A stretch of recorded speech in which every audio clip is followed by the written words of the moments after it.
जय गुरुदेव। सर्वसमर्थ सर्वत्र स्मरणीय परम पूज्य गुरु जी महाराज, उपस्थित सभी सत्संगी धर्म प्रेमी भाई बहन, बच्चे तथा बच्चियों, गुरु महाराज की अपार दया मेहर हुई और आज 22 जनवरी 2021 को डूंगरा तथा आसपास के आप प्रेमियों का सत्संग के माध्यम से दर्शन का अवसर मिला। हमारे और आपके ऊपर, दोनों के ऊपर मालिक की दया हुई कि आपको कुछ सुनने का अवसर मिला और हमको कुछ सुनाने का। देखो, पहले इस तरह से कार्यक्रम जगह जगह पर होते रहते थे। सत्संग वचन लोग सुनते थे, समझते थे और वचन का पालन करते थे, तो बड़ी खुशहाली थी। न तो आज की तरह से रोग था, न आज की तरह से घर घर में झगड़ा झंझट था, न आज की तरह से वैमनस्यता ईर्ष्या द्वेष था, न लूट घसोट था, न ठगी थी और न ही हिंसा हत्या थी। जीवों पर लोग रहम करते थे, दया करते थे, सत्य को धर्म समझते थे कि सत्य बोलना धर्म है। अहिंसा परमो धर्म कहा गया। जीवों पर दया करना बहुत बड़ा धर्म मानते। सेवा भाव बहुत था। कोई किसी के दरवाजे पर पहुंच जाता, रोटी खिलाता, पानी पिलाता, सोने की जगह देता था। लोगों के अंदर परोपकार की भावना भरी हुई थी। लोगों को सत्संग सुनने से ये ज्ञान हो जाता था कि मनुष्य ही एक ऐसा है कि जो परोपकार कर सकता है, दूसरे की मदद कर सकता है। बाकी तो जानवर अपना अपना ही खाते हैं, बल्कि दूसरे का भी हिस्सा खा लेते हैं। लेकिन मनुष्य एक ऐसा है कि जो अपने हिस्से की रोटी दूसरे को भी खिला करके और भूख को मिटा दिया करता है। जब से सत्संग का अभाव हुआ, तब से यही गृहस्थाश्रम, यही घर नरक जैसा महसूस हो रहा है। लोगों का कहते हैं दम घुट रहा है। कहते हैं जीत करके सब जगह आते हैं, कामयाब हो करके सब जगह आते हैं। घर में जैसे पहुंचते हैं तैसे खाना हराम हो जाता है, नींद नहीं आती है, बड़ी परेशानी घर में। लेकिन पहले ऐसा नहीं था। पहले बड़ी सुख और शांति थी। समय पर जाड़ा, समय पर गर्मी और समय पर बरसात होती थी। न तो आज की तरह से आंधी तूफान आते थे, न धरती इतना हिलती थी, भूकंप आते थे, न ही बाढ़ सूखा का प्रकोप था। बहुत ही अच्छा वातावरण था। लेकिन अब धीरे धीरे जैसे संतों के संपर्क में आना लोगों ने छोड़ा, सत्संग का अभाव हुआ, तैसे तैसे ये परेशानियां बढ़ती चली गई। कथा भागवत प्रवचन तो होता रहता है, जगह जगह अनुष्ठान होता रहता है। जगह जगह पर सत्यनारायण की कथा, राम कथा, कृष्ण कथा, महाभारत की कथा, अन्य प्रवचन लोगों के हुआ करते हैं। लेकिन गृहस्थाश्रम में कैसे रहा जाए, भाई भाई के साथ कैसा व्यवहार करे, कैसा बर्ताव करे, पति पत्नी का फर्ज क्या होता है, इसकी जानकारी या तो लोग करा नहीं पाते हैं, प्रवचन करने वाले, समझाने वाले, अब या लोगों के समझ में नहीं आता है कि जिससे इस चीज़ को सीख नहीं पाते। लेकिन जब सत्संग मिलता था तब लोगों को हर तरह की जानकारी होती थी। इसीलिए तो कहा गया सत्संग से बड़ा सुधार होता है। अंगुलमाल और वाल्मीकि जैसे डाकू देखो पल भर के सत्संग से बदल गए, साधु बन गए। आप देखो पल भर के सत्संग ने जान बचा दिया था। कब की बात है? त्रेता युग की बात है। हनुमान जी जब लंका में अंदर प्रवेश कर रहे थे तो लंकिनी ने रोका। उसकी ड्यूटी लगी हुई थी कि कोई अंदर आने न पावे, बाहरी आदमी। रोका तो जब जबरदस्ती जाने लगे तो एकदम खड़ी हो गई। तो उन्होंने एक मुट्ठी सिर पर मारा, बस गिर गई, मुंह से खून निकला। तब उसको सत्संग वचन याद आ गया, पल भर का सत्संग याद आ गया। खड़ी हुई और हाथ जोड़ करके खड़ी हो गई। बोली, आप साधारण बंदर नहीं हो, आप जाओ अंदर प्रवेश करो, अब मुझे विश्वास हो गया। उसने बताया कि ब्रह्मा जी जब रावण को वरदान दे करके वापस जा रहे थे तो मुझसे ही कहा था कि कोई बंदर जब तेरे सिर पर मुट्ठी मारेगा और तू नीचे गिरेगी, तेरे मुंह से खून निकलेगा, तब तू समझ लेना कि रावण का खात्मा हो जाएगा। तो मैं अब समझ गई, अब रावण के विनाश का समय आ गया और आप जाओ, अब जाओ प्रवेश नगर कीजिए सब काजा। और हृदय राग कौशलपुर राजा कहा उसने कि अपने आराध्य को, यानी जिनको आप मानते हो, जिनकी पूजा करते हो, उनको हृदय में बसा करके आप जाओ, प्रवेश करो और काम करो। तो आप ये समझो कि अगर उसको ब्रह्मा की वो बात याद न आ जाती और फिर रोकती तो दोबारा फिर जब मुट्ठी मारते तो उठ पाती, खत्म हो जाती, प्राण निकल जाते। तो आप इस बात को समझो कि सत्संग जब से लोगों ने छोड़ा तब से देखो परेशानियों का पहाड़ आकर के खड़ा हो गया। जितना ही सुलझाते हैं गृहस्थी को, उतनी ही उलझती चली जा रही है। और इसी तरह से गृहस्थी में फंसे हुए कि जैसे तोता फंस जाता है। तोता पकड़ने वाले क्या करते हैं?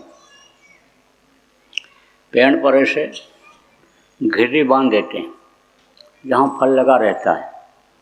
तोता जाता है, घिरी पर बैठ करके फल को खाने की कोशिश करता है।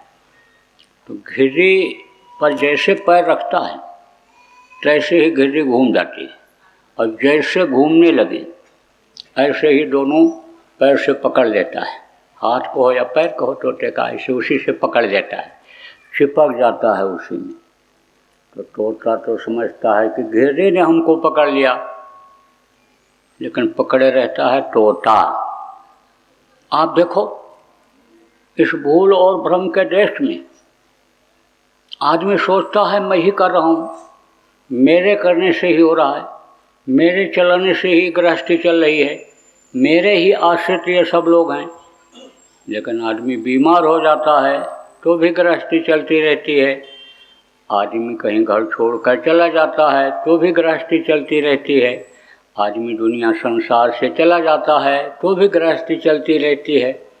उस मालिक को भूल गया कि जो पैदा होने के पहले माँ के स्तन में दूध भर करके बच्चे की व्यवस्था कर देता है। अजगर करे न चाकरी, वो पंछी करे न काम, दास मलूका कह गए सबके दाता राम। तो देने वाला तो वो है, लेकिन आदमी का ये भ्रम और भूल, यानी जैसे मकड़ी यानी अपने ही बनाए हुए जाल में फंस करके और दुनिया संसार से चली जाती है, ऐसे इंसान भी जा रहा है। क्या निशाना बना लिया शरीर पाने का कि खाओ पियो, मौज मस्ती करो, बच्चा पैदा करो और दुनिया से चले जाओ। सबकी यही गति कहते हैं, यही काम और लोग कर रहे हैं। अब आप ये समझो कि वातावरण इस तरह का हो गया कि आदमी दिन रात दौड़ता रहता है। किसके लिए? इस पेट के लिए, इस शरीर के लिए, जबकि शरीर पर उसका अधिकार है। शरीर पर कोई अधिकार नहीं है। प्रेमियों, इस बात को समझो कि जिस ज़मीन जायदाद को, जिस मकान को, जिस रुपया पैसा को आप अपना समझते हो, यह आपका नहीं है। आप ये समझो कि जहाँ पर आप बैठे हुए हो, जिस धरती पर बैठे हुए हो और जिस घर में आप आराम विश्राम करते हो, जिस जमीन से अन्न पैदा करके खाते हो, यह सब किसकी है? यह सब गुजरात सरकार की भी नहीं है, यह सब भारत सरकार की है।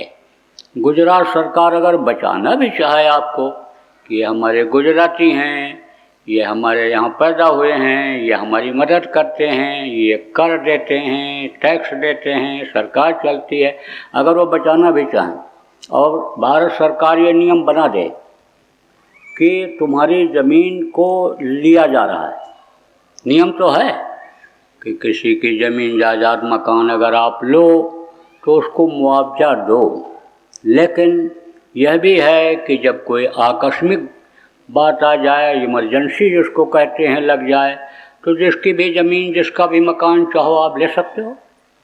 आप दिन रात मेहनत करके, पसीना बहा करके रुपया पैसा बैंक में जमा करते हो, लेकिन जब चाहे सरकार ले ले। कुछ दिन पहले, सालों हो गया, नोट की बंदी जब हुई थी तो 2000 रुपया से ज़्यादा कोई निकाल सकता था? नहीं निकाल सकता था। आप ये समझो 500 1000 रुपया का नोट रखे हुए और भूखे मर रहे हैं, कोई ले नहीं रहा है उसको, एक गिलास पानी नहीं दे रहा है उसके बदले। तो आप ये समझो जब चाहे सरकार इसको ले ले। तो ये जितनी भी चीज़ें आप अपना समझते हो, ये आपकी नहीं हैं। इस वक्त पर सोचो, आप घर से निकलो और आप सूरत शहर जाओ, कोई गारंटी है कि 2 घंटे के बाद आप ठीक ठाक वापस आ जाओगे? कोई भरोसा नहीं है। ये शरीर भी आपका नहीं है। ये शरीर किसका है? उस मालिक का है जिसने इस शरीर को आपको दिया है। ये उसका है, जब चाहेगा खाली करा लेगा। कितना भी सुंदर सुडौल शरीर हो, कितना भी आप बढ़िया साबुन से नहाओ, कितना भी इत्र फुलेल आप लगाओ, आप कितना भी बढ़िया कपड़ा पहनो, अच्छे मकान में रहो, आपको ये अहंकार हो कि हम पहलवान हैं, बलवान हैं, हम खिलाड़ी हैं, हम ज्योतिषी हैं, हम विद्वान हैं, हम पंडित हैं, मुल्ला हैं, हम पुजारी हैं, हम प्रधानमंत्री हैं, राष्ट्रपति हैं, कितना भी आप कहो कि हम ये हैं, आपके आगे पीछे कितने भी फोर्स वाले चलते रहें आपके शरीर की रक्षा के लिए, लेकिन जब उसकी मर्जी हो जाएगी, जब उसका समय आपके शरीर को खाली कराने का समय हो जाएगा, तो फट से वो खाली करा लेगा। और फिर जो बच्चे सेवा करते हैं, परिवार के लोग जो प्रेम करते हैं, आपको देखे बगैर नहीं रहते, आप जिनको देखे बगैर नहीं रहते हो, वही लोग घर से बाहर निकाल देंगे। आप ये समझो कि वो राजा था, महल बनाया, महात्मा जी को बड़ी प्रार्थना करके ले गया। महात्मा जी जब गए तो महल को देखते रहे, कुछ नहीं बोले, जबकि बहुत सुंदर महल था। लोग वाह वाह करने लगते थे, देखते थे। तब तो देखा राजा ने कि ये तो कुछ बोल ही नहीं रहे, तो कहा महाराज जी इस मकान में कोई कमी है? बोले कमी है, भारी कमी है। महाराज जी आज तक तो किसी ने ये नहीं कहा कि कमी है, बताओ क्या कमी है? बोले किस लिए बनवाया तूने? राजा ने कहा रहने के लिए। किसके रहने के लिए? अपने रहने के लिए। तो कहा तो तूने इसमें दरवाज़ा क्यों लगा दिया? महाराज जी बगैर दरवाजे का कौन मकान बनता है, कौन घर बनता है? बोले दरवाज़ा तूने लगा दिया और तू कहता है हमको इसमें रहना है, तो एक दिन इसी दरवाजे से तुझको तेरे ही घर वाले निकाल कर बाहर कर देंगे। तो आप समझो कि जैसे आखिरी वक्त आता है, तैसे ही घर से लोग बाहर निकालने लगते हैं। कहते हैं उत्तर सिर करके लेटाओ। उत्तर सिर करके लेटाने में क्या होता है, शरीर के जो सेल होते हैं वो डिस्चार्ज हो जाते हैं, जल्दी से प्राण निकलता है। क्योंकि जो अपने शरीर के लिए ही सब कुछ करते रहते हैं, खाने पीने और मौज मस्ती में ही अपने समय को निकाल देते हैं, आप समझो आखिरी वक्त पर उनको बड़ी तकलीफ होती है। मार मार करके, झुलसा झुलसा करके, यानी समझो कि इस शरीर के अंदर जो जीवात्मा है उसको यमराज के दूत निकालते हैं तो बड़ी तकलीफ होती है। जल्दी प्राण बहुत से लोगों के नहीं निकलते हैं, छटपट करते रहते हैं।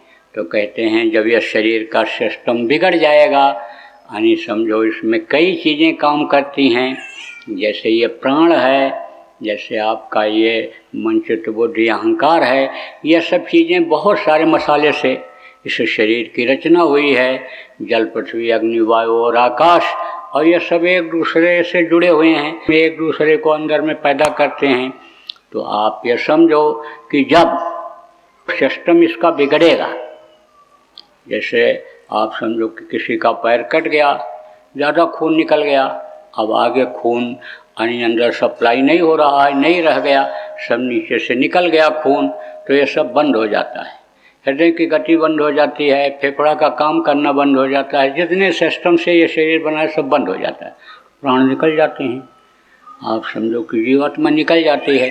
तो आखिरी वक्त पर यानी निकालते हैं, जब निकालते हैं तो तकलीफ होती है, तो उत्तर सिर करके लेटाते हैं कि जल्दी प्राण निकल जाए, शरीर का सिस्टम खत्म हो जाए जो चलाने का है। प्रेमियों, इस बात को समझो कि यह शरीर से जब जीवात्मा निकल जाएगी तो वही पड़ोस के लोग, रिश्तेदार, घर के लोग, सब लोग यही कहने लगेंगे जल्दी ले जाओ, जल्दी ले जाओ, शमशान घाट ले जाओ, नहीं तो मिट्टी खराब हो जाएगी।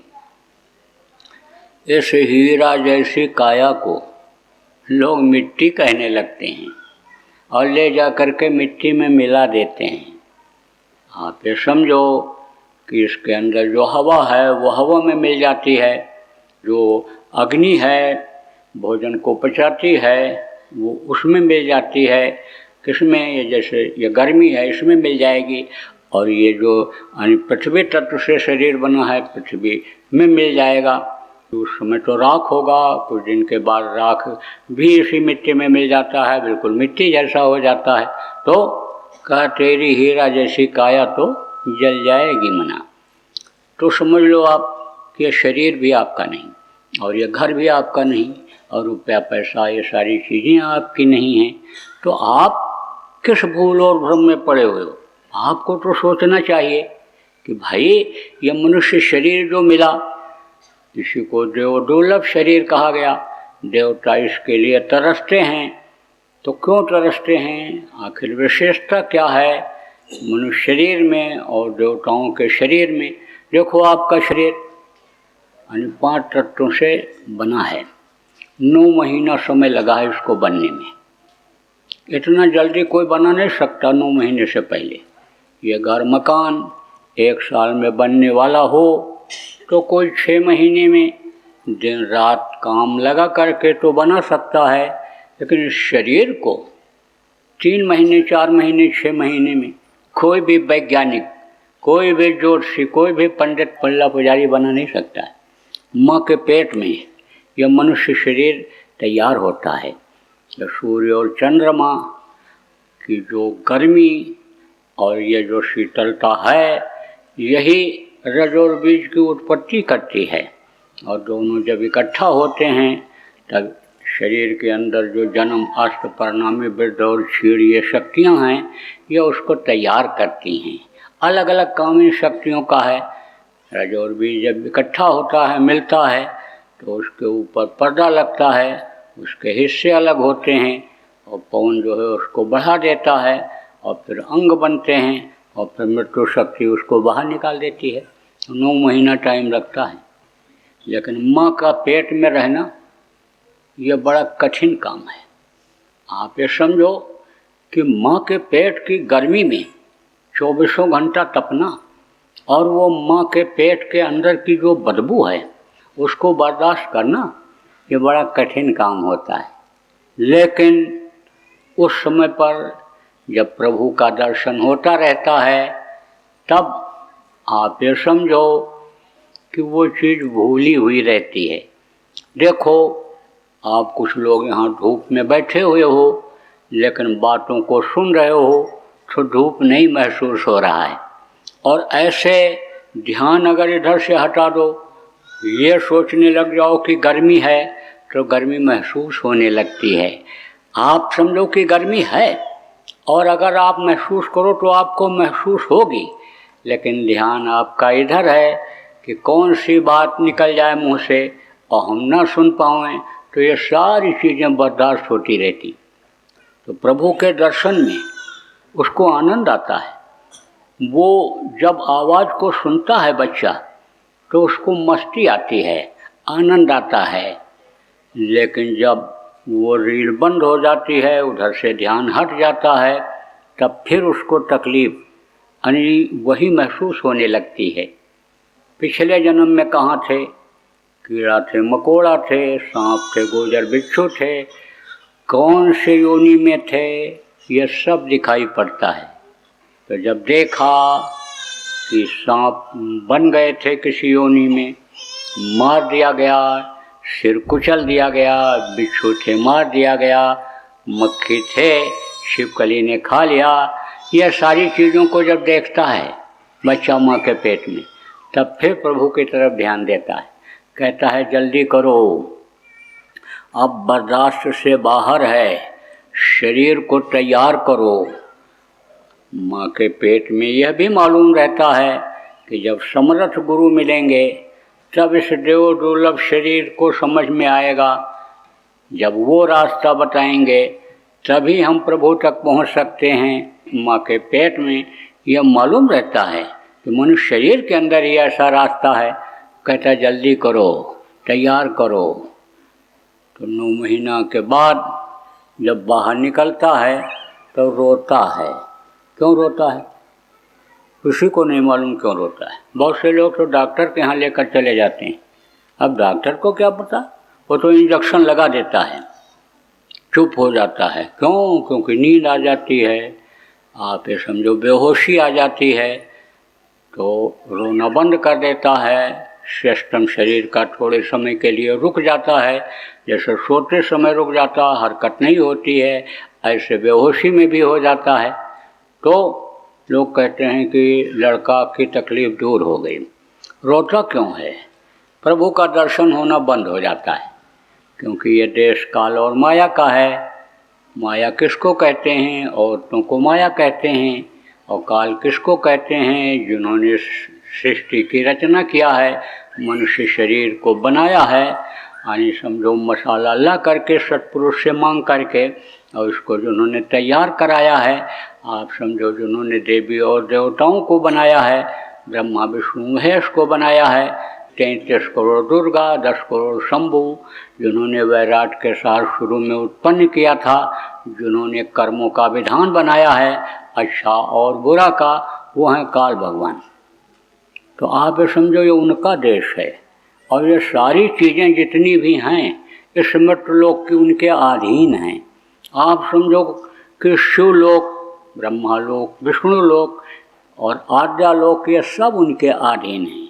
नीचे की जितनी भी सृष्टि है ये आपके सब समझ लो कि ये सूर्यलोक, चंद्रलोक, ये सब जितने ग्रह हैं ये सब उनके अधीन हैं। तो ये उनका देश है। तो वो ये नहीं चाहते हैं कि ये जीवात्माएं जो सतलोक की हैं ये वहाँ पहुँच पाएँ। इसलिए पर्दा माया से कहते हैं डालो, पर्दा तुरंत माया डाल देती है। आप ये समझो कि जैसे पर्दा पड़ा और दर्शन होना बंद हुआ, तैसे बच्चा रोता है, कहाँ पहुँच गए। कि माँ के पेट में जब कोमल जगह पर रहता है तो उस समय पर इसकी जो ये खालें हैं ये बहुत ही मुलायम रहती हैं। तो इनमें जब हवा लगती है, ये गर्म और ठंड, बाहर निकलने के बाद तो ये हवा सुई जैसी चुभती है। दूसरा कारण ये है, जो नहीं जानकार हैं वो तो यही कहते हैं कि रोते हुए पैदा हुए और रोते हुए चले जाओगे। यही देखते हैं कि रोते हुए पैदा हुए और रोते हुए चले जाओगे। बात तो सही है, रोने रोना है इस समय पूरे जीवन में। जब जीना न सीख पाओ, जिंदगी को गुजारना इस धरती पर न सीख पाओ, इस मृतलोक के नियम को न समझ पाओ, तो रोने रोना रहता है और रोते रोते चले जाते हैं। कहते हैं न कुछ लेकर आए हो न कुछ लेकर जाओगे, तो लेकर तो जा ही नहीं सकते हो, क्योंकि इतने पतले रास्ते से आप उतारे गए हो, इतनी पतले रास्ते से जीवात्मा उतारी गई है कि उसको आप इन बाहरी आँखों से देख नहीं सकते हो। न जीवात्मा को देख सकते हो, न उस पतले सुराग को, छेद को देख सकते हो। तो उधर ही से जाना होता है, जिधर से जीवात्मा नीचे उतारी गई है उसी रास्ते से निकाली जाती है। तो इन बाहरी आँखों से देखने वाली चीज़ों को तो आप उधर से ले ही नहीं जा सकते हो, लेकिन लेकर आए हो। कहाँ लेकर के, कैसे लेकर आए? जब नंगे पैदा हुए, कोई अटैची बैग भी नहीं लाए, कोई सूट बूट पहन कर भी नहीं आए, तो कहाँ लेकर आए, किस तरह से लाए? मुट्ठी में। देखो बच्चा पैदा होता है तो मुट्ठी बांध कर पैदा होता है। जो भी बच्चे पैदा होते हैं मुट्ठी बांध कर पैदा होते हैं, जाते हैं तो हाथ खुला हुआ रहता है इसे। तो मुट्ठी में क्या लेकर आए हो? अगर समझ जाओ इस चीज़ को तो अभी ज़िंदगी संवर जाए। जब तक यहाँ इस धरती पर रहो, सुख शांति से रहो, और जब समय पूरा हो जाए तो अपने वतन, अपने घर, अपने मालिक के पास पहुँच जाओ। तो मैं आपको समझाता हूँ। देखो, काम, क्रोध, लोभ, मोह और अहंकार, ये 5 भूत हैं। यानी समझो ये लगा दिए गए। अब आप समझो इनको अगर ढीला करना है तो समझो अर्थ, धर्म, काम और मोक्ष। तो अर्थ इस शरीर के पाने का अर्थ समझो। अर्थ का मतलब लोगों ने लगा लिया, रुपया पैसा। देखो ये धार्मिक ग्रंथ जितने हैं, ये धार्मिक किताबें जितनी हैं, आज के 2-2.5 साल 3 साल पहले की, अब तो इस समय जिसके मन में जो आता है लिख देता है और देवी देवताओं का फोटो लगा देता है और अपने मन की बातों को लिख देता है, कहता है यह धार्मिक किताब है। अब लोग पढ़ पढ़ करके उन्हीं किताबों को भ्रम में पड़ गए। लेकिन पहले की जो किताबें हैं उनमें यानी जो चीज़ें लिखी हैं बहुत कुछ सही लिखी हुई हैं। उनको किसने लिखा था? संतों ने लिखा था। इधर तो कुछ दिनों से संतों ने किताबों को लिखना ही बंद कर दिया। उनके भक्तों ने कुछ थोड़ा बहुत जो प्रवचन किया उसको लिखा, लेकिन बाकी वो लिखवाते थे। जैसे वेद की उत्पत्ति कैसे हुई, वो आयतें उतरी, आकाशवाणी जिसको कहते हैं। आकाशवाणी इसीलिए कहते हैं कि ऊपर से आवाज़ आती है, आकाशवाणी, यानी जमीन वाणी नहीं कहा गया। ये जो रेडियो स्टेशन है इसमें भी जो यानी रेडियो वेव्स हैं उनको इसमें छोड़ा जाता है ऊपर, और फिर उसके बाद में वो ऊपर से खींच करके, और जो टावर जगह जगह लगे हुए होते हैं, वो टावर जो ऊपर होते हैं देखो रेडियो स्टेशन पर, वो वहाँ से वहाँ तक पहुँचाते हैं या वायुमंडल में ऐसे फैला देते हैं, तो उसको आकाशवाणी कहा जाता है। ऐसे ही ऊपरी लोगों की जो आवाज़ें थी वो किसके जरिए नीचे उतरी? ब्रह्मा के जरिए। अब वो वेद में क्या लिखवाया उन्होंने?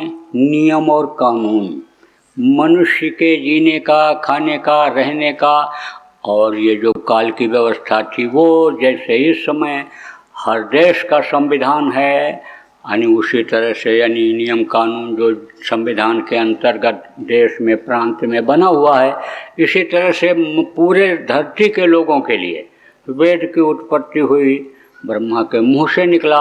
उस समय पर यानी जो लोग जानकार थे, यानी संस्कृत में वो आवाज़ें आई थी। ये जितनी भी भाषा है ये सब वही की उपज है। पहले तो एक ही भाषा पूरे संसार में थी, संस्कृत भाषा, और उसी से सारी भाषाओं का अलग अलग लोगों ने आविष्कार किया। हर भाषा में कुछ न कुछ संस्कृत के शब्द आप खोजोगे तो मिल जाएंगे। तो संस्कृत भाषा थी उस समय पर, तो मुंह से जब निकला तो वो संस्कृत के जानकार थे। अक्षर का ज्ञान हो जाता है। चक्रों का भेदन जब लोग करते तो वहाँ पर अक्षर का ज्ञान हो जाता है कि ये अक्षर यहाँ से निकला है, ये यहाँ से निकला है, ये इस दल कमल से निकला है, इस स्थान से है। तो ज़्यादा समय नहीं है आपको बताने का, नहीं तो मैं सब पूरा बताता आपको। तो आप ये समझो उसकी जानकारी लोगों को रहती थी, तो जब जानकारी रहती थी तो वो लिख देते थे। अब वो तो लिख कर चले गए, ग्रंथों को महात्मा लिख कर चले गए, लेकिन उतनी योग्यता का जब कोई मिलता है, जानकार मिलता है, तब समझाता है। हर कोई क्या समझा पाएगा? आप समझो 16 दर्जा पढ़ा हुआ की किताब को 5 दर्जा पढ़ाने वाला मास्टर क्या समझेगा, क्या पढ़ा पाएगा? वो 10 दर्जा के लड़के को क्या पढ़ा पाएगा? तो लोग भूल और भ्रम में पड़ जाते हैं, समझ में नहीं आता है तो अर्थ का अनर्थ कर देते हैं। तो बोले कि अर्थ का मतलब है कि रुपया पैसा खूब कमाओ, अर्थ मारो काटो लूटो पाटो चाहे जैसे लाओ, ले आओ कमाओ। अर्थ का मतलब यह है ये जो मनुष्य शरीर आपको मिला है, ये देव दुर्लभ शरीर है, इस शरीर का मतलब ये नहीं है कि यह तन कर फल विषय न भाई, स्वर्गो स्वल्प अंत दुखदायी, विषय वासनाओं में ही यानी इसको लगा देने के लिए शरीर नहीं मिला है। यह साधन धाम मोक्ष कर द्वारा, यह साधना का घर है, यानी मुक्ति और मोक्ष का दरवाज़ा इसके अंदर है। इसका मतलब यह है। अर्थ धर्म, धर्म का मतलब क्या है? दया धर्म तन बसे शरीरा, दया करो, रक्षा करो, हिंसा हत्या मत करो। हर जीव में उस मालिक की अंश है, जीवात्मा है, उसी की बनाई हुई है। तो अगर मालिक को मानते हो, जानते हो, उसके इस देश में रहते हो, तो उसकी जीवात्मा पर दया करो। आपका बेटा है और आप हो, आप मैं कहूँ आपसे मैं आपसे प्रेम करता हूँ और आपके बेटे को थप्पड़ मारूँ तो अच्छा लगेगा? आपके बेटे का हाथ काट दूँ, आपके बेटे का गर्दन काट दूँ तो आपको अच्छा लगेगा? आप तो नाराज़ हो जाओगे, कहोगे दोस्ती खोट, अब कुछ नहीं, तुमने हमारे लड़के को मार दिया, हमारे लड़के को गाली दे दिया, हमारे लड़के का हाथ पैर काट दिया। तो फिर आगे समझो कैसे दोस्ती रहेगी, कैसे प्रेम रहेगा?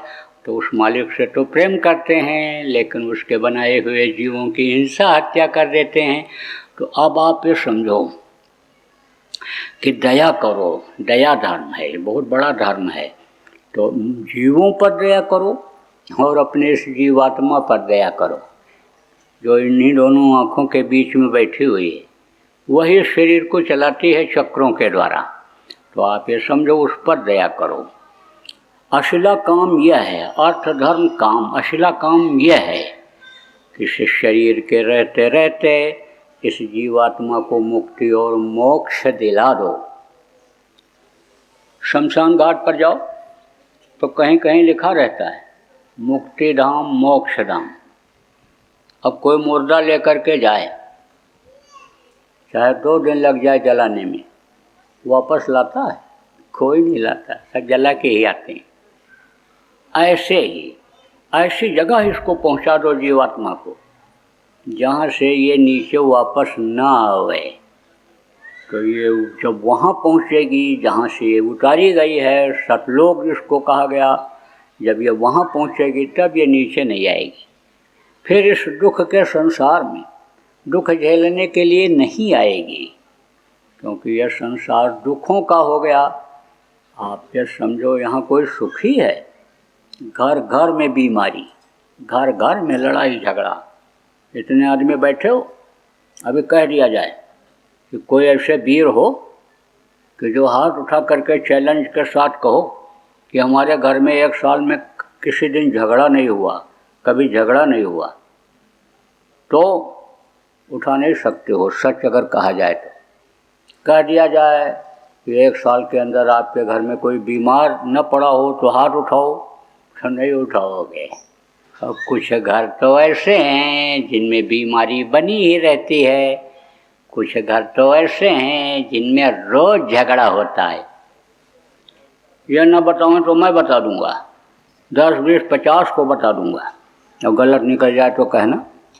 यह दुखों का संसार हो गया। उसका कारण क्या है?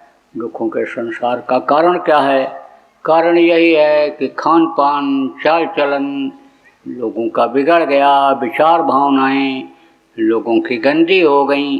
तो अब अगर कोई उपदेश भी करता है, अगर कोई समझाता बताता भी है, तो भी आदमी यहाँ तो सुन लेता है, उपदेश वाली जगह तो सुन लेता है, लेकिन घर में जाता है तो फिर इसको भूल जाता है। वो जो सामने रहता है वही याद रहता है।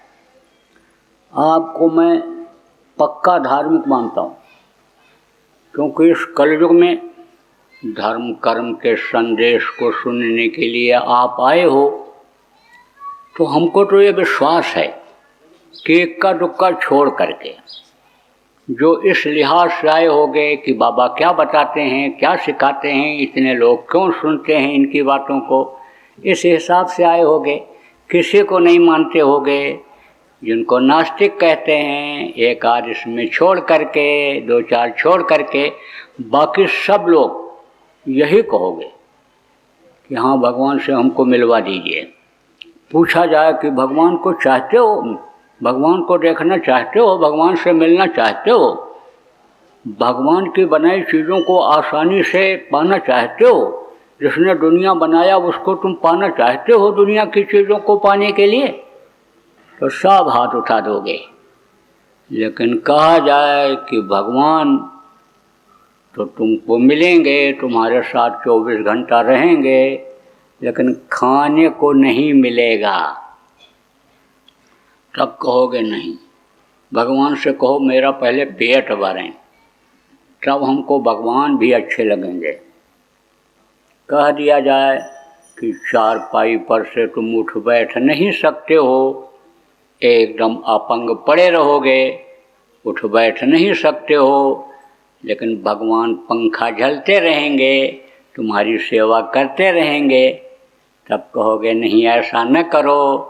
जब आप भगवान से मिलाना चाहते हो तो भगवान से ही कह दो कि हमको स्वस्थ रखें, तब हमको भगवान भी अच्छे लगेंगे। हम भगवान की ही सेवा करेंगे शरीर से, हम उनसे क्यों सेवा करवाएं। कह दिया जाए कि तुम्हारी बेइज्जती कर दी जाएगी, इतनी बेइज्जती कर दी जाएगी कि तुम्हारा मुंह देखना लोग नहीं पसंद करेंगे, अपमान कर दिया जाएगा समाज में। लेकिन भगवान तुम्हारे साथ रहेंगे, कहोगे नहीं, इज्जत के लिए ही तो सब कुछ करते हैं। अच्छा कपड़ा पहनेंगे, साफ सुथरा शरीर को रखेंगे, लोग सलाम प्रणाम करेंगे, अच्छे कोठी में रहेंगे तो लोग सलाम प्रणाम करेंगे, अच्छे गाड़ी घोड़ा से उतरेंगे तो लोग देख करके बैठाएंगे। 2 करोड़ रुपए गाड़ी में आया है, कोई बड़ा आदमी होगा, सेठ होगा, इसीलिए तो ये सब करते हैं शरीर के सम्मान के लिए। तो बेइज्जती न करो, भगवान को चाहे बाद में मिलवा देना, लेकिन हम इज्जत के साथ रहना चाहते हैं। तो आप ये समझो कि इन चीज़ों को पाना, ये चीज़ें भी ज़रूरी हैं। तो ये चीज़ें आपको कैसे मिलेंगी, ये लोक बनाना जिसको कहते हैं, वो कैसे बनेगा, वो मैं आपको संक्षेप में बताऊंगा, मोटे मोटे तौर तरीके से बताऊंगा, कम समय में बताऊंगा, और परलोक बनाना भी बताऊंगा। तो लोक ये मृत लोक, जहाँ पर आप रहते हो, जहाँ का नियम है, जो पेड़ फलता है झड़ता है, जो आग जलती है वो बुझती है, जो पैदा होता है वो मरता है, ये मृत्यु लोक है। इसके ऊपर लोक हैं सूर्यलोक, चंद्रलोक, आप ये समझो कि शिवलोक, ब्रह्मालोक, विष्णु लोक की माँ आद्या महाशक्ति लोक, उनके पिता ब्रह्मा विष्णु महेश के ईश्वर लोक, उसके ऊपर ब्रह्मलोक, पार ब्रह्मलोक, महाकाल लोक, सतलोक, अलख लोक, अगम लोक, अनामी लोक, उन लोकों में भी आप जा सकते हो। वो रास्ता बता दूंगा। उसके लिए ना आपको घर छोड़ना, न जमीन जायदाद छोड़ना, न बाल बच्चों को छोड़ना, आप गृहस्थ आश्रम में ही रह करके यहाँ भी रह सकते हो शरीर के द्वारा, और अपनी आत्मा को कुछ समय के लिए इस शरीर से निकाल करके ऊपरी लोकों में भी जा सकते हो, वहाँ बराबर आ जा सकते हो। वो रास्ता भी आपको बताऊंगा। तो देखो प्रेमियों, यह मनुष्य शरीर ये किसके लिए मिला? ये शाकाहारी भोजन के लिए मिला और भगवान की प्राप्ति के लिए मिला। आप समझो शरीर को चलाते रहो, क्योंकि भगवान की प्राप्ति शरीर से ही होती है। तो आप इस शरीर को चलाते रहो, इसमें दिक्कत ना आने पावे, शरीर के चलाने में दिक्कत ना आने पावे। आप बहुत अच्छा खाना खा लो तो भी शरीर के चलने में रुकावट आ जाएगी। आप देखो पहले के समय में इतना चिकना चोपड़ा, न इतने हरे और सूखे मेवा थे, फल था। आप ये समझो न इतनी चीज़ें बढ़िया जो इस समय बनती हैं, कई किस्म की चीज़ें आपके सामने। ये जो बच्चियां हैं जानकार, अभी भोजन बना करके रख दें तो बहुत से लोग बता ही नहीं पाओगे इसका क्या नाम है। तो आप ये समझो ये सब चीज़ें नहीं थी। मोटा खाना था, मोटा पहनना था, तो तरीका लोगों का सीधा और सरल था, बड़ी खुशहाली थी।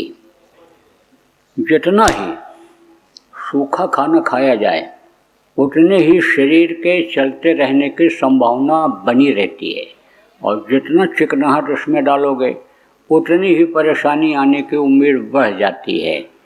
तो हम ये नहीं कहते हैं कि चिकना चुपड़ा आप बिल्कुल छोड़ दो, लेकिन समझो कि जैसे ये चीज़ें बनाई, किसने बनाई? उसी परमात्मा भगवान ने बनाई, लेकिन लिमिट में खाने के लिए बनाई। आप ये समझो कि जैसे एक मक्खी कटोरे में रखे हुए शहद को आ करके कटोरे के ऊपर बैठ करके खा करके उड़ जाती है, और एक मक्खी आती है कटोरे में कूद पड़ती है, खूब खाती है, लेकिन उसके पंख फंस जाते हैं, निकल नहीं पाती। तो कहने का मतलब ये है, ये चीज़ें बनाई, ये भोग की वस्तुएं बनाई, लेकिन इसमें फंसो नहीं। कहा गया ना कम खाओ, कम खाओगे तो बीमारी नहीं आएगी। और जब ज़्यादा खा लेते हो, मन उसी चीज़ का आदी हो जाता है, तो ज़्यादा खा लेते हो तो डॉक्टरों के पास जाना पड़ता है। तो डॉक्टर तो तुरंत ऑपरेशन कराता है, पैसा पूरा लेता है, ऑपरेशन में ही पैसा मिलता है। चाहे ज़मीन बेच के दो, चाहे औरत का जेवर बेच के दो, ज़िंदगी बचाने के लिए ऑपरेशन कराना पड़ता है। अब एक बार ऑपरेशन करा लिया तो कोई गारंटी है कि दोबारा फिर नहीं कराना पड़ेगा? दोबारा जाओगे फिर ऑपरेशन, तिबारा जाओगे फिर ऑपरेशन, क्योंकि पैसा उसी में मिलता है। तो डॉक्टर तो वही बताएगा ऑपरेशन। एक आदमी थक गया ऑपरेशन कराते कराते, तो बोला कि डॉक्टर साहब अब की बार फिर आपने ऑपरेशन बता दिया, तो अब की बार ऑपरेशन करने के बाद आप टांका मत लगाना, सिलाई मत करना, चैन लगा देना, चैन या बटन लगा देना। जब दोबारा आऊँ तो बटन खोल के ऑपरेशन कर देना। जब ऑपरेशन ही कराना है तो टांका लगाते हो, पक जाता है, पट्टी करानी पड़ती है, दर्द होता है, तो आपकी बार चैन लगा देना। अब ये डॉक्टर भी बेचारे क्या करें? भारत का संविधान देखो कितना पुराना हो गया। जब बना था तब की परिस्थितियाँ और थी, अब बदल गई। अब जब 10-10 लाख, 20-20, 50-50 लाख रुपया डोनेशन दे करके एडमिशन कराएगा, MBBS करने वाला लड़का 5 साल लड़ाई करेगा, पढ़ाई करेगा, लौट करके आएगा 40 करोड़ 50 करोड़ रुपया कर्जा ले करके नर्सिंग होम बनवाएगा, तो वो हड्डी से वसूलेगा आपके कि नहीं? कहाँ से चलेगा वो?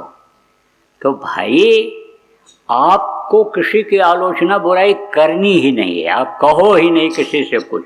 और कम खाओगे, हजम हो जाएगा, तो डॉक्टर साहब को सलाम क्यों करना पड़ेगा? आप समझो कि पैसा ज़्यादा कहाँ खर्चा होता है, कोर्ट और कचहरी में खर्चा होता है। कोई भी मुकदमा चालू हो जाता है तो कितना दिन तक चलेगा कुछ नहीं पता है। कोई रोग अगर शरीर के अंदर आ गया तो कितना दिन तक वो बना रहेगा, कोई ठिकाना नहीं है। तो ये रोग क्यों पैदा होते हैं? और ये लड़ाई झगड़ा कोर्ट कचहरी क्यों चालू होती है, इस पर क्यों नहीं आप विचार करते हो? खान पान की गड़बड़ी के वजह से आप ये समझो कि ये खून जब बेमेल हो जाता है तब रोग होते हैं। मनुष्य का ये जो खून है ये शाकाहारी है, जो चीज़ आप खाते हो उसी का खून बनता है। जानवरों का मांस जब खा लेते हो तो उसका खून बनता है। तो ये जो शाकाहारी खून माँ के पेट से लेकर के बाहर आए यानी उससे तालमेल नहीं खाता है, बीमारियाँ पैदा हो जाती हैं। आप ये देखो कि वो क्रोधी होते हैं, कौन? जो मांसाहारी होते हैं। एक कमरे में 4 बैल बंद कर दो, चारा डाल दो, रात भर खाएंगे, जुगाली करेंगे, गोबर करेंगे, दरवाज़ा खोलोगे आराम से निकल जाएंगे जब सुबह होगा। एक कमरे में 4 कुत्ता बंद कर दो, रोटी डाल दो, रोटी भी खाएंगे, झाँ झाँ झाँ झाँ चूँ पूँ घूँ पूँ रात भर चिल्लाएंगे। सुबह जब दरवाज़ा खोलोगे तो किसी का कान कटा हुआ, किसी की पूंछ कटी हुई, किसी के पैर से खून बहता हुआ दिखाई पड़ेगा। क्यों? क्योंकि खून गर्म होता है। बैल बैल को देख करके उतना तेज़ी से हमला नहीं करता, गाय हमला नहीं करती है गाय को देख करके, बछड़े को देख करके, लेकिन कुत्ता को देख करके और तुरंत गुर्राने लगता है। और अगर दोनों एक ही जैसे हुए यानी तंदुरुस्त तो एक दूसरे पर चढ़ बैठते हैं, नोचने लगते हैं। एक अगर कमज़ोर हो गया तो पूंछ को ऐसे नीचे कर लेता है, सरेंडर कर देता है, जैसे हथियार लेकर कोई लड़ाई लड़ने के लिए आए और हथियार को ऐसे ऊपर कर ले ऐसे, तो कहते हैं सरेंडर कर दिया है ना। तो सब तो सरेंडर करते हैं, नहीं तो बाकी खून उनका तेज होता है, गर्म होता है। अब ये लड़ाई झगड़ा जो होता है, कोर्ट कचहरी जो ये होती है, किस वजह से होती है? खून गर्म होने की वजह से। यही शरीर अपराध कर बैठता है, अपराध करा देता है, कोर्ट कचहरी में जाना पड़ता है। इसीलिए कहा गया कम खाओ, कम खाओगे आराम से हजम हो जाएगा। और गम खाओ, गम खाओ का मतलब होता है बर्दाश्त कर लेना, जो बात बर्दाश्त कर लो। आप समझो कि कोई किसी को गाली देता रहे और वो कुछ न बोले, सुनता रहे, तो झगड़ा होगा? कभी नहीं होगा। हमारे गुरु महाराज थे, तो हमारे गुरु महाराज अपने गुरु महाराज के पास रहते थे। तो और गुरु महाराज ने हमारे ऊपर दया किया। गुरु महाराज का सानिध्य हमको 40 साल का मिला। तो बहुत सारी बातें खाली समय में गुरु महाराज बताया करते थे। बेकार की कभी कोई बात गुरु महाराज ने नहीं किया। गुरु महाराज हमेशा शिक्षा वाली ही बात करते थे, चाहे हंसी के तौर पर ही वो हो, लेकिन हर बात में कुछ न कुछ शिक्षा मिलती थी।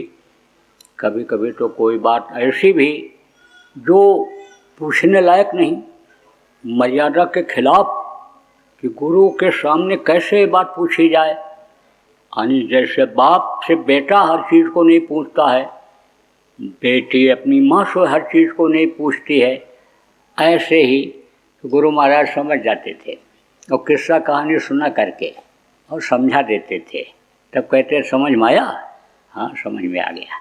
तो गुरु महाराज के पास रहने का खूब मौका मिला। तो बताया कि हमारे गुरु महाराज, अपने गुरु महाराज के बारे में बताया कि बड़े दयालु थे और बड़े परमार्थी थे। उनके खेत का गन्ना लोग चूस लेते थे तोड़ करके। और लोगों ने कहा कि आप ही के खेत का गन्ना लोग चूसते हैं, आप सीधे साधे हो, कुछ बोलते नहीं हो। अरे बोले, बादशाहों का ही माल लूटा करता है। हर यानी किसी के खाने पीने वाली चीज़ में यानी उसका नाम लिखा हुआ रहता है, खाने दो, कम नहीं होगा, जो हमारे प्रारब्ध का होगा हमको मिलेगा, खाने दो। इतने सहनशील थे, जीवों पर ऐसी दया करते थे।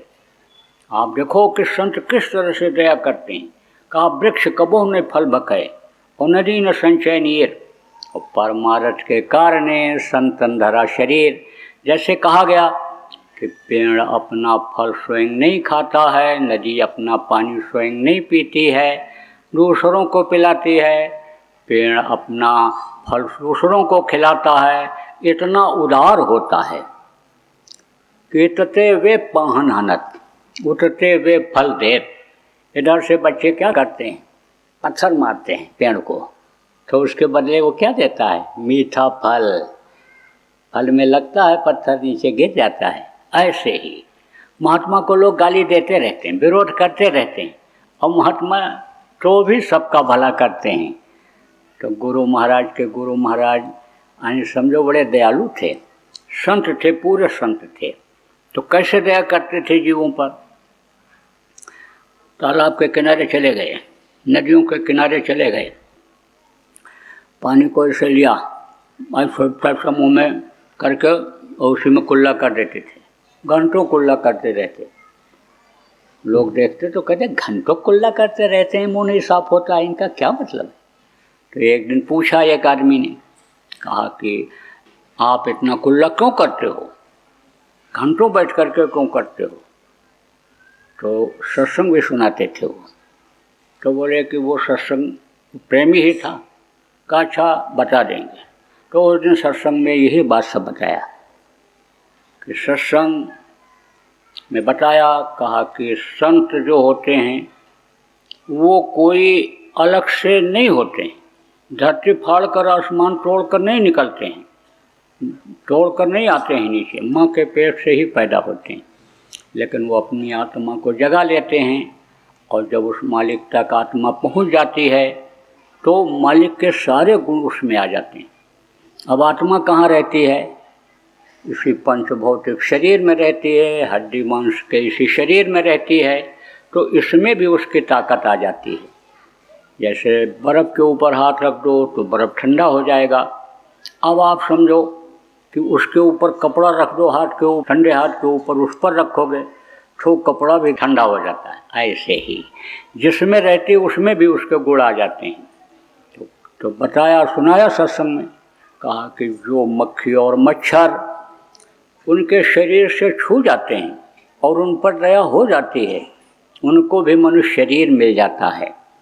जिस गाय का, जिस बकरी का दूध पी लेते हैं और दया हो जाती है, उनको भी मनुष्य शरीर मिल जाता है। लेकिन सीधा शरीर मिलने का मतलब ये होता है कि उनके जो लक्षण हैं, उनकी जो कमियां हैं, उनकी वो दूर नहीं होती। भैंस जो है उसका दूध पी लिया, बकरी का दूध पी लिया, तो उसको वैसे अब आना चाहिए गाय के योनि में और फिर मनुष्य शरीर मिलना चाहिए। लेकिन सीधे बकरी को मनुष्य शरीर मिला दिया तो उसका जो स्वभाव है वो नहीं छूटता है। यही कारण है कि जैसे देखो बहुत सी बकरी म्याँ म्याँ म्याँ म्याँ करती रहती, बोलती रहती ना। तो जो औरतें बकरी की योनि से सीधे आ जाती, वो भी दिन भर बोलती रहती, हवा से लड़ाई लड़ती।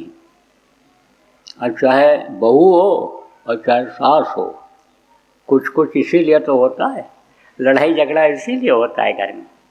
तो ऐसी स्थिति में क्या करना चाहिए, एक बहुत ठंडा और दूसरा बहुत गर्म, तो भी नहीं निभता है जल्दी।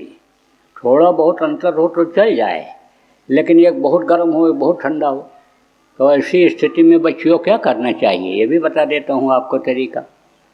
और कोई आग हो तो आप हो पानी, और जान करो अनजान हो सोए ज्ञानी। एक को गुस्सा हो तो दूसरा चुप हो जाए। अब जैसा मैंने बताया, एक बहुत तेज हो और दूसरा बर्दाश्त कर, तो बर्दाश्त की भी सीमा खत्म हो जाती है। एक औरत अपनी लड़की को लेकर मेरे पास आई, बोली महाराज जी इसको समझाओ, ये कह रहे हम ससुराल जाएंगे ही नहीं। तो हमने कहा बच्ची क्या बात हो गई। बोली महाराज जी आप ही कहते हो किसी को लठ मार दो घाव हो जाए तो घाव भर जाता है, लेकिन बातों का घाव नहीं भरता। तो ऐसी वाणी नहीं बोलनी चाहिए कि जो अंदर घाव पैदा कर दे। और हमारी सासू माँ तो दिन भर ऐसे ही बोलती हैं। तो हमने कहा तो तू सुनती क्यों है, और नाराज़ हो गई। बोले तो कहाँ घर छोड़कर चले जाएं। अरे हमने कहा तुझको तरीका बच्चे बताया गया कि तू ऊपर से कपड़ा डाल ले और कान बंद कर ले, आँख बंद कर ले, और भजन पर बैठ जा, और फिर जब उसका गुस्सा शांत हो जाएगा तब तू कान को खोल देना। कितना देर कोई लड़ाई लड़ेगा, थकेगा कि नहीं थकेगा? बोलते बोलते थक जाएगा। अब उसने ऐसा ही किया। अब वो कहे तो नाटक करती है, नौटंकी करती है, उड़ के बैठ गई, मैं जो कहती हूँ उसका जवाब क्यों नहीं देती है। लेकिन कुछ दिन के बाद जब वो ये सोचने लगी ये कुछ बोलेगी ही नहीं, तो क्या कहना इससे, चुप हो जाओ। आप ये समझो सेवा के द्वारा यानी वो प्रभावित हो जाती थी, लेकिन उसका स्वभाव था बोलने का, तो सेवा करके और उसने फिर दिल को जीत लिया। और यही बहू, यही बच्ची सत्संगियों की फिर घर की मालकिन बन गई। अब आप सास लोग कहोगे कि भाई हमारी बुराई करते हैं, आपकी बुराई निंदा नहीं करता हूँ। कोई बहू अगर कड़क इस तरह की मिल जाए, क्योंकि लेना देना तो आपका रहेगा ही, तो आप ये मत सोच लो कि हम अब इसको घर से बाहर निकाल करके ही दम लेंगे, तलाक दिला करके एक लड़के से दम लेंगे, ये मत सोचो। वो सोचे कि हम इनको शमशान घाट पहुंचा कर दम देंगे तो ऐसे निभेगा। अरे भाई आप भी बैठ जाओ भजन करने के लिए, कुछ दिन के बाद फिर सही हो जाएगा। तो स्वभाव नहीं जल्दी बदलता है, लेकिन शरीर से जो छू जाते हैं, मनुष्य शरीर उनको मिल जाता है धीरे धीरे। सत्संग सुनते सुनते, भजन करते करते फिर स्वभाव बदल जाता है। जैसे मैंने बताया अंगुलमाल और वाल्मीकि जैसा डाकू बदल गया, तो मनुष्य में बदलाव आता है। दुनिया ये परिवर्तनशील है, संसार ये परिवर्तनशील है। देखो जब आप बैठे थे तब धूप तेज थी, अब धूप कम हो गई, अब ये धूप खत्म हो जाएगी, रात आ जाएगी, फिर सुबह रात खत्म हो जाएगी, ये परिवर्तनशील है। ऐसे मनुष्य का स्वभाव भी और मनुष्य की आदतें भी परिवर्तनशील हैं। समय के अनुसार आदमी की ये परिस्थितियाँ बदल जाती हैं। तो आप समझो कि उन्होंने सुनाया टोकों कुल्ला करते थे, कुल्ला करके वो पानी जो फेंकते थे उसको मछलियाँ यानी आकर के खा लेती थी, पी लेती थी। मछली किस लिए बनाई गई? तालाब की सफाई के लिए बनाई गई, खाने के लिए थोड़ा बनाई गई है। जब मर जाती है, ऊपर तैरती है, तो गिद्ध और कौवा खाते हैं। अब आदमी गिद्ध और कौवा का खाना खाने लग गया, नहीं खाना चाहिए। तो मछलियाँ समझो कोई भी चीज़ जैसे पानी में पड़ता है तैसे दौड़ के उसको खाने के लिए आती हैं। तो एक तो उससे उनका पेट भर जाता है और दूसरे तालाब की सफाई हो जाती है, दोनों काम हो जाता है। आप संडास करके जाओ, टुकड़े गिरेंगे, धोने के लिए जाओ तालाब में, टुकड़े गिरेंगे, मछली खा जाएगी। तो कोई भी चीज़, तो वो जो पानी पड़ता था मछलियाँ खाती थी, पीती थी, तो अब उनको मनुष्य शरीर मिल जाएगा। बड़े दयालु थे, लेकिन गुरु महाराज ने बताया पड़ोसिन किसी बात पर नाराज हो गई, शंका हो गई, उसको शंका हो जाती है तब भी घर नाश हो जाता है। कोई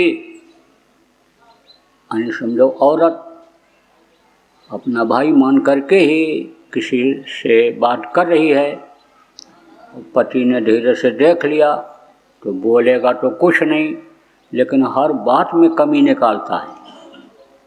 तो पहले तो कड़क बातें होती हैं, वाक युद्ध जिसको कहते हैं, और जब वह भी बोल देगी तो मल युद्ध चालू हो जाएगा, घोषम घोषा, और फिर कोर्ट कचहरे लड़ाई चालू हो जाएगी, तलाक के मुकदमे चालू हो जाएंगे।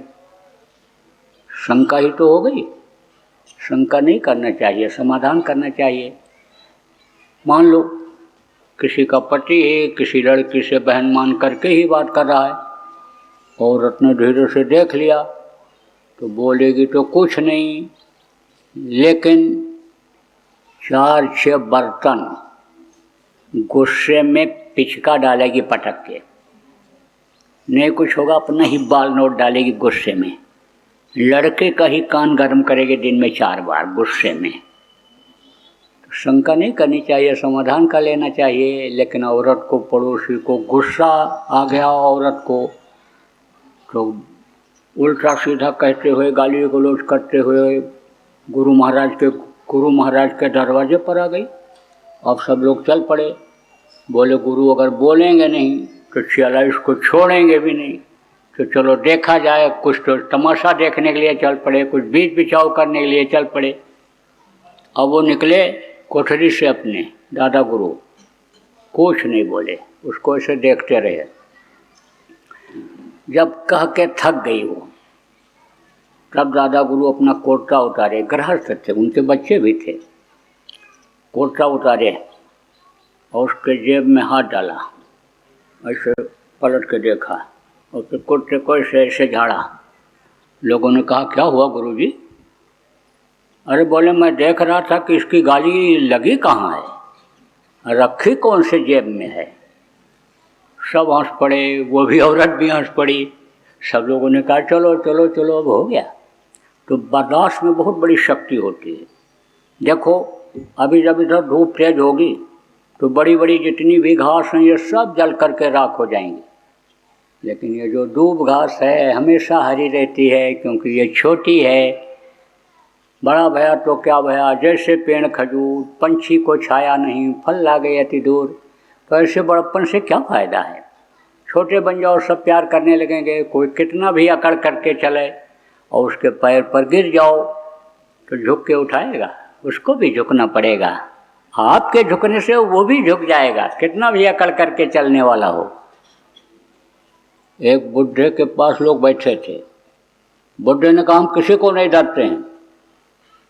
कहा रे डरते क्यों नहीं हो? बहुत से लोग बुढ़ों के पास बैठकर हंसी करते हैं, मनोरंजन करते हैं। बुढ़ा भी मनोरंजन करता है, क्योंकि बुढ़े के पास जल्दी कोई बैठना नहीं पसंद करते हैं। आप ये समझो, कहते हैं भाई इनकी दांत गिर गई, बोलनी नहीं समझ में आ रही है, सुनते कम हैं, आँख से भी कम देखते हैं, तो कौन ऐसे के पास जाए। अनुभव वालों के पास बैठना चाहिए।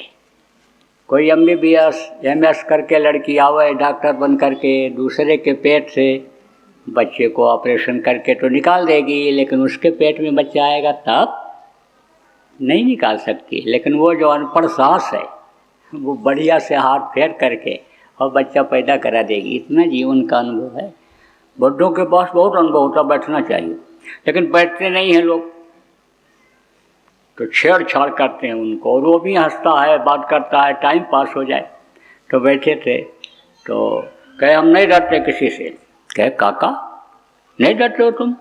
तुम्हारे गांव में वो हैं, उनके पास बंदूक है और वो तुमको गोली मार देंगे। अरे बंदूक है, उनके पास 2 नली की है, हमको मालूम है, हमारे पास 10 नली की बंदूक है। काका 10 नली की बंदूक तो हमने देखा नहीं। 10 नली की बंदूक कहाँ होती? बोले होती है, हमेशा अपने साथ रखता हूँ, हमारे पास हमेशा रहती है। बोले काका तुम तो खाली धोती पहने हो, एक टुकड़ा धोती का ही ऊपर डाले हो, तो रखे कहाँ हो तुम? कहा है मौके पर निकालता हूँ उसको। अब सबकी जिज्ञासा इच्छा बढ़ गई, पैर वैर दबाने लगे, काका बताओ बताओ बताओ काका बताओ। बोले अच्छा देखो, ये 1 नली, ये 2 नली, ये 3 नली, ये 4 नली और ये 5 नली। 5 नली ये और 5 नली ये, 10 नली हो गई। और 10 नली जब ऐसे दिखाता हूँ, ऐसे जिसको दिखाता हूँ वही झुक जाता है, डर के मारे ऐसे सरेंडर कर देता है, सिर नीचे कर लेता है। तो हम क्यों डर रहे हैं? तो आप ये समझो, छोटे बन जाओ तो भी सब प्यार करने लग जाएं। देखो लोग अक्सर ये कहते हैं कि रुपया पैसा बहुत कमाता हूँ, बरकत नहीं मिलती है, पता नहीं कहाँ चला जाता है। तो आपने कमाना सीखा नहीं, कैसे कमाया जाता है आपको नहीं पता है। कहते हैं या अत्याचार कर रहे हैं या अन्याय कर रहे हैं। देखो इनके दरवाजे पर 2-2 3-3 गाड़ियाँ खड़ी हो गई, ये लूट खसोट करके, ठगी करके, बेईमानी करके लाते हैं।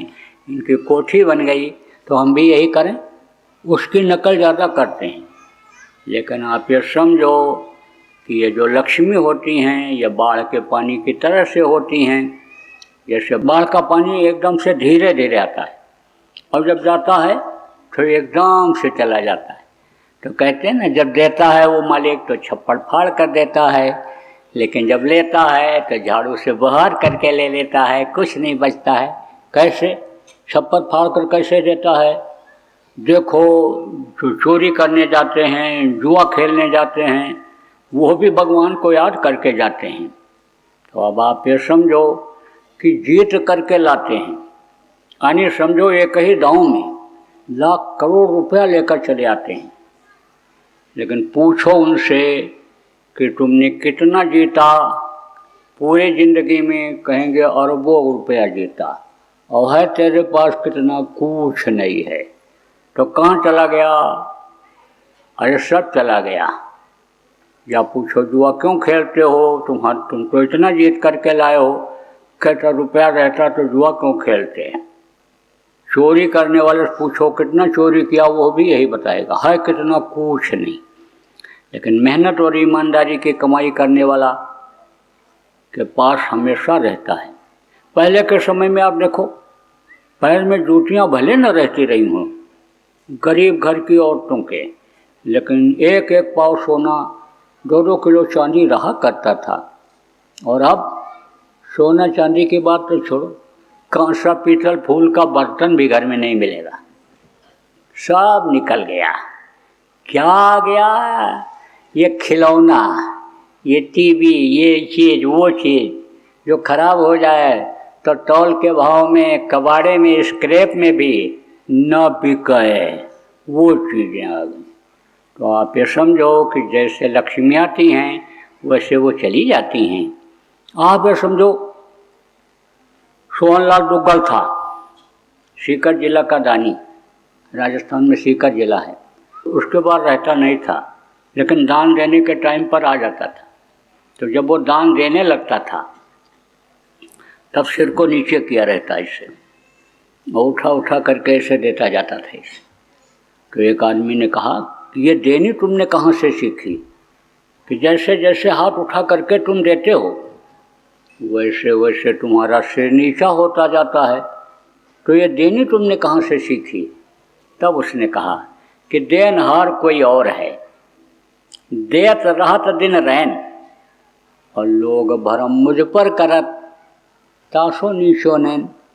तो आप ये समझो देने वाला दूसरा है। जब वो देता है तो उसने कहा हम देते हैं, और देते हैं तो फिर लक्ष्मी आती हैं। अब लक्ष्मी का ये सिद्धांत है कि खावत खर्चत मुक्ति दे, संचित नरक द्वार। खाते खर्च करते रहोगे तो लक्ष्मी बढ़ती जाएंगी, अच्छे काम में अगर आप लगाओगे तो बढ़ती जाएंगी, और ख़राब काम में लगाओगे तो फिर चली जाएंगी, दोबारा नहीं आएंगी। यही लक्ष्मी मुक्ति और मोक्ष दिलाती हैं, यही लक्ष्मी नरक का दरवाज़ा दिखा देती हैं अगर गलत जगह पर चली गई। और जैसा लाते हो उसी तरह से खर्च होता है। मार के लाते हो तो मार के जाता है, कोई लेकर जाता है, लूट के लाते हो तो लूट कर लेकर जाता है, ठगी करके लाते हो तो तुमको भी ठग कर लेकर चला जाता है। एक आदमी को बताया लोगों ने, फिरौती किया, 4 करोड़ रुपया लिया। अब उसको दूसरा कोई फिरौती के लिए पकड़ ले गया तो 6 करोड़ देकर के छूटा। ऐसे बताते रहते हैं लोग, कहते रहते हैं फिरौती है, ये है, वो है, तरह तरह का कमाने का धंधा लोगों ने बना लिया। अब आप तो कहोगे कि एक ही बार में 4 करोड़, 2 करोड़, 5 करोड़ मिल जाएगा, लेकिन जाएगा कैसे? एक उदाहरण आपके लिए बता रहा हूँ, दे रहा हूँ। इसलिए भाई मेहनत और कमाई पर भरोसा करो कि जिससे बच्चे भी सुखी रहें, वो जहाँ भी लगे वहीं खुशहाली रहे। तो यह है लोक बनाने का तरीका। अब परलोक बनाने का तरीका आपको बताऊंगा। आपको वो रास्ता बताऊंगा कि जिस रास्ते से आप अपने शरीर को चलाने वाली जीवात्मा को मालिक तक पहुंचा दोगे, फिर जन्म मरण छुटकारा मिल जाएगा। आप ये समझो, ये जो पूजा उपासना जिसको कहते हो, जो साधना कहते हो, उसको मैं आपको बताऊंगा। तो पहले भी लोग पूजा पाठ करते थे, साधना करते थे, लेकिन उस समय का कठिन था। उस समय पर उम्र ज़्यादा होती थी। 1 लाख वर्ष की उम्र सतयुग में, 10,000 वर्ष की उम्र त्रेता में, और 1000 वर्ष के द्वापर में। कलयुग में केवल 100 वर्ष की उम्र रह गई। तो 100 वर्ष की उम्र में त्रेता और द्वापर की साधना करके, पूजा करके कोई कैसे पार हो सकता है? इसलिए आँखों के नीचे की जितनी भी साधना थी यह सब संतों ने खत्म कर दिया। संतों का दर्जा सबसे ऊंचा होता है, और संत जब आए तब भेद खोले।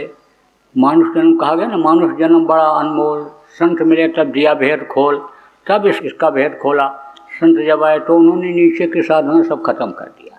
अष्टांग योग, हठ योग, कुंडलिनियों का जगाना, प्राणायाम का करना, ये सब खत्म कर दिया। अब तो सूरत शब्द योग की साधना बताना शुरू किया। आप ये समझो ये करीब 750 वर्षों से शुरू हुआ है। जब कबीर साहब आए हैं, जोगजीत 16 सतों में से एक जोगजीत थे सत्पुरुष के, तो उनको भेजा गया था। खुद नहीं आते हैं ये लोग, ये अपनी शक्तियों को, पावरफुल शक्तियों को भेजते हैं, लेकिन जिसको भेजते हैं पूरी धार उनके साथ उनकी जुड़ी हुई रहती है। तो इनको आदेश हुआ कि आप जाइए, तो आए। तब इन्होंने यानी सब भेद खोला जीवात्माओं को जगाने का, कि तुम यहाँ की नहीं हो, आकर के यहाँ फंस गई हो और तुम अभी तक नहीं पहुँच पाई, तुम भूल गई अपने मालिक को, पिता को, पति को भूल गई, उसको याद करो, मैं तुमको ले चलता हूँ, रास्ता बताता हूँ। तो कईयों को तो ले गए, रास्ता बताया, रास्ते पर चलाया, पहुँचाया। अनुभव भी किया लोगों ने। कबीर साहब के ही समय की बात है, रानी इंदुमती ने साधना किया और जब पहुंची सतलोक में तो देखा कि सचखंड ही नहीं, नीचे के जितने लोग हैं सब के मालिक यही, और यही सब चला रहे हैं, कर रहे हैं। तब बोली कि आप हमको मृत्युलोक में बता दिए होते कि मैं ही सब कुछ हूँ, तो हमको इतनी मेहनत क्यों करनी पड़ती। तब उन्होंने कहा तुझको विश्वास न होता, तो कहती मनुष्य शरीर में इतनी शक्ति कैसे आ सकती है, इसलिए तुझको मैंने रास्ता बताया, रास्ते पर चलाया, तेरी मदद किया, और फिर ला करके ये जलवा तुझको दिखाया, विश्वास दिलाया। बोल तेरी मदद किया कि नहीं किया। तब चरणों पर गिर पड़ी, बोली आपके मदद के बगैर तो मैं एक कदम आगे नहीं बढ़ सकती थी। सही बात है, ये जो गुरु होते हैं, विद्या पढ़ाने वाले, दुनिया की पहचान कराने वाले, दुनिया की चीज़ों काम को, रोटी रोजी के काम को सिखाने वाले, ये तो गुरु ऐसे होते हैं कि बता देते हैं, करना उसी को पड़ता है। लेकिन जो सद्गुरु होते हैं यानी पूरा चार्ज ले लेते हैं, यानी जब तक यानी समझ लो जीवात्मा वहाँ तक न पहुँच जाए तब तक पूरी जिम्मेदारी ले लेते हैं। आप समझो काल और माया का देश मैंने आपको बताया, तो मन की डोर तो माया के हाथ में है और काल के हाथ में जीवात्मा की डोर है। तो संत जिस जीव को अपनाते हैं, सद्गुरु जिस जीव को अपनाते हैं, काल के हाथ से डोर को ले लेते हैं और गुरु पर इनका स्थान है और वहीं पर उस डोर को बांध देते हैं। शरीर छोड़ करके भी चले जाते हैं तो बराबर सतलोक से गुरु स्थान पर आते रहते हैं और संभाल करते रहते हैं। आप ये समझो कुछ इसमें ऐसे भी लोग होंगे कि आने की हालत में नहीं रहे होंगे, लेकिन आपको अंदर से प्रेरणा मिली होगी, चलो चलते हैं, सुन आते हैं, तो वो डोर वहीं से खींची गई। जिनसे आपने नामदान लिया है, गुरु महाराज ने उस डोर को खींचा और कहा जाओ वहाँ सत्संग में। आपको कोई ऐसा रास्ता मिल जाए, बात समझ में आ जाए 2-2.5 घंटे के सत्संग में कि आप भजन ध्यान करने लग जाओ, गुरु का दर्शन अंतर में करने लग जाओ और गुरु आपके भ्रम को दूर कर दें, भूल को ख़त्म कर दें, शंका को मिटा दें, तो आप ये समझो कि आपका काम बना कि नहीं बना। तो चार्ज देकर जिसको जाते हैं जीवों के संभाल के, वही चार्ज संभालने की दे करके जाते हैं अपनाए हुए जीवों की, और नए जीवों को अपनाने की, अंतःकरण को धो साफ करके और उनको उसमें नाम रूपी रत्न को रखवा करके और उसको वहाँ पहुँचवाने की जिम्मेदारी देकर जाते हैं। लेकिन ये भी देखा गया कि कमज़ोर अगर पड़ता है तो मदद भी उसकी भी करते हैं, उसकी भी मदद करते हैं। देखो कबीर साहब प्रथम संत थे, लेकिन उन्होंने भी गुरु किया था उनके गुरु रामानंद थे, उनको गुरु बनाया। वो यही 5 नाम का नामदान देते थे, लेकिन चढ़ाई उनके अंदर की नहीं थी, ऊपर नहीं जा पाते थे, मेहनत तो करते थे। और कबीर साहब जब आए तो उनको गुरु बना करके और खुद मेहनत किए। देखो, कोई बच्चा आप समझो कि ज़्यादा मेहनत करता है और जो पढ़ाने वाला मास्टर है यानी उसको उसके लिए ज़्यादा मेहनत नहीं करनी पड़ती है, और वो मास्टर अगर 2nd क्लास पास है तो वो 1st क्लास पास हो जाता है। लेकिन कुछ ऐसे बच्चे होते हैं जिन पर ज़्यादा मेहनत करनी पड़ती है मास्टर जी लोगों को, ऐसे गुरु तो सक्षम होते हैं, पावरफुल होते हैं, लेकिन जितना उनको हुक्म होता है, जितनी शक्ति ऊपर से मिलती है, ज़रूरत होती है, उतनी ही शक्ति उसको देते हैं। तो आप ये समझो कि कबीर साहब ज़्यादा मेहनत की अपने गुरु से, और फिर बाद में उन्होंने भी जब साधना किया और मदद किया। कुछ मास्टर जी लोग ऐसे भी होते हैं कि लड़कों से ही पूछ बैठते हैं, जो ज़्यादा तेज होते हैं उन्हीं से पूछ बैठते हैं, कहते हैं कि कैसे लगाओगे इसको, ये नहीं कहते हम नहीं जानते हैं, सवाल को कैसे लगाओगे बताओ, और वो लगा देता है। अपने बल पर पहुंचते हैं, और कुछ तो मदद लेते हैं, मदद गुरु उनकी मदद करते हैं, तो संभाल सबकी करते हैं। कहा गया जिसको पकड़ते हैं उसको छोड़ते नहीं हैं।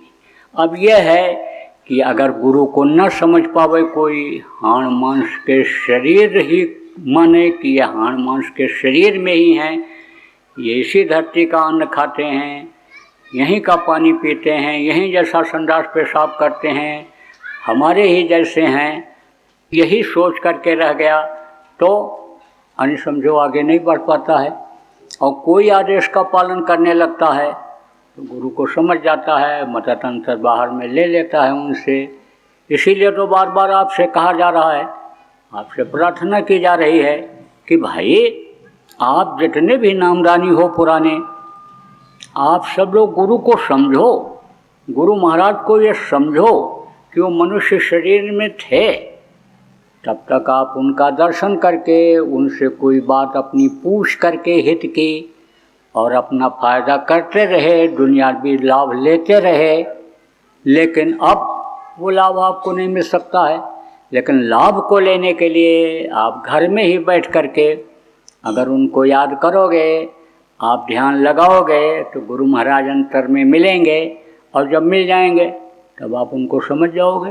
तो समझने की कोशिश करो। आपको तो कहीं जाना भी नहीं, कोई ट्रेन बस से सफ़र भी नहीं करना है कि गुरु महाराज आ रहे हैं तो हम भग करके चलें, धक्का मुक्की खाएं, भूखे प्यासे रहें। आप तो अपने घर में ही समझ लो कि ध्यान कर सकते हो, तो संभाल करते हैं, पूरी मदद करते हैं। आप ये समझो कि इस काल के देश से जीव का निकल पाना, इस गांठ को खोलना, ये जो गांठ मजबूत बंधी हुई है, ये बहुत कठिन है। लेकिन गुरु की जब दया होती है तो उसी तरह अकल आ जाती है। बस ये है कि गुरु भक्ति होनी चाहिए। गुरु भक्ति किसको कहते हैं? गुरु के आदेश के पालन को गुरु भक्ति कहते हैं। आदेश का पालन होता रहे, ध्यान अगर लगाते रहो, भजन अगर करते रहो, तो उसकी जो बाधाएं हैं वो गुरु की दया से हट जाती हैं। और नहीं तो देखो, बगैर गुरु की दया के अच्छे अच्छे लोग गिर गए। 60,000 वर्ष की तपस्या विश्वामित्र की खत्म हो गई। श्रृंगी ऋषि समझ लो कि गृहस्थ आश्रम में आए, बाल बच्चे पैदा किए, जबकि बचपन से ही वो सन्यासी हो गए थे।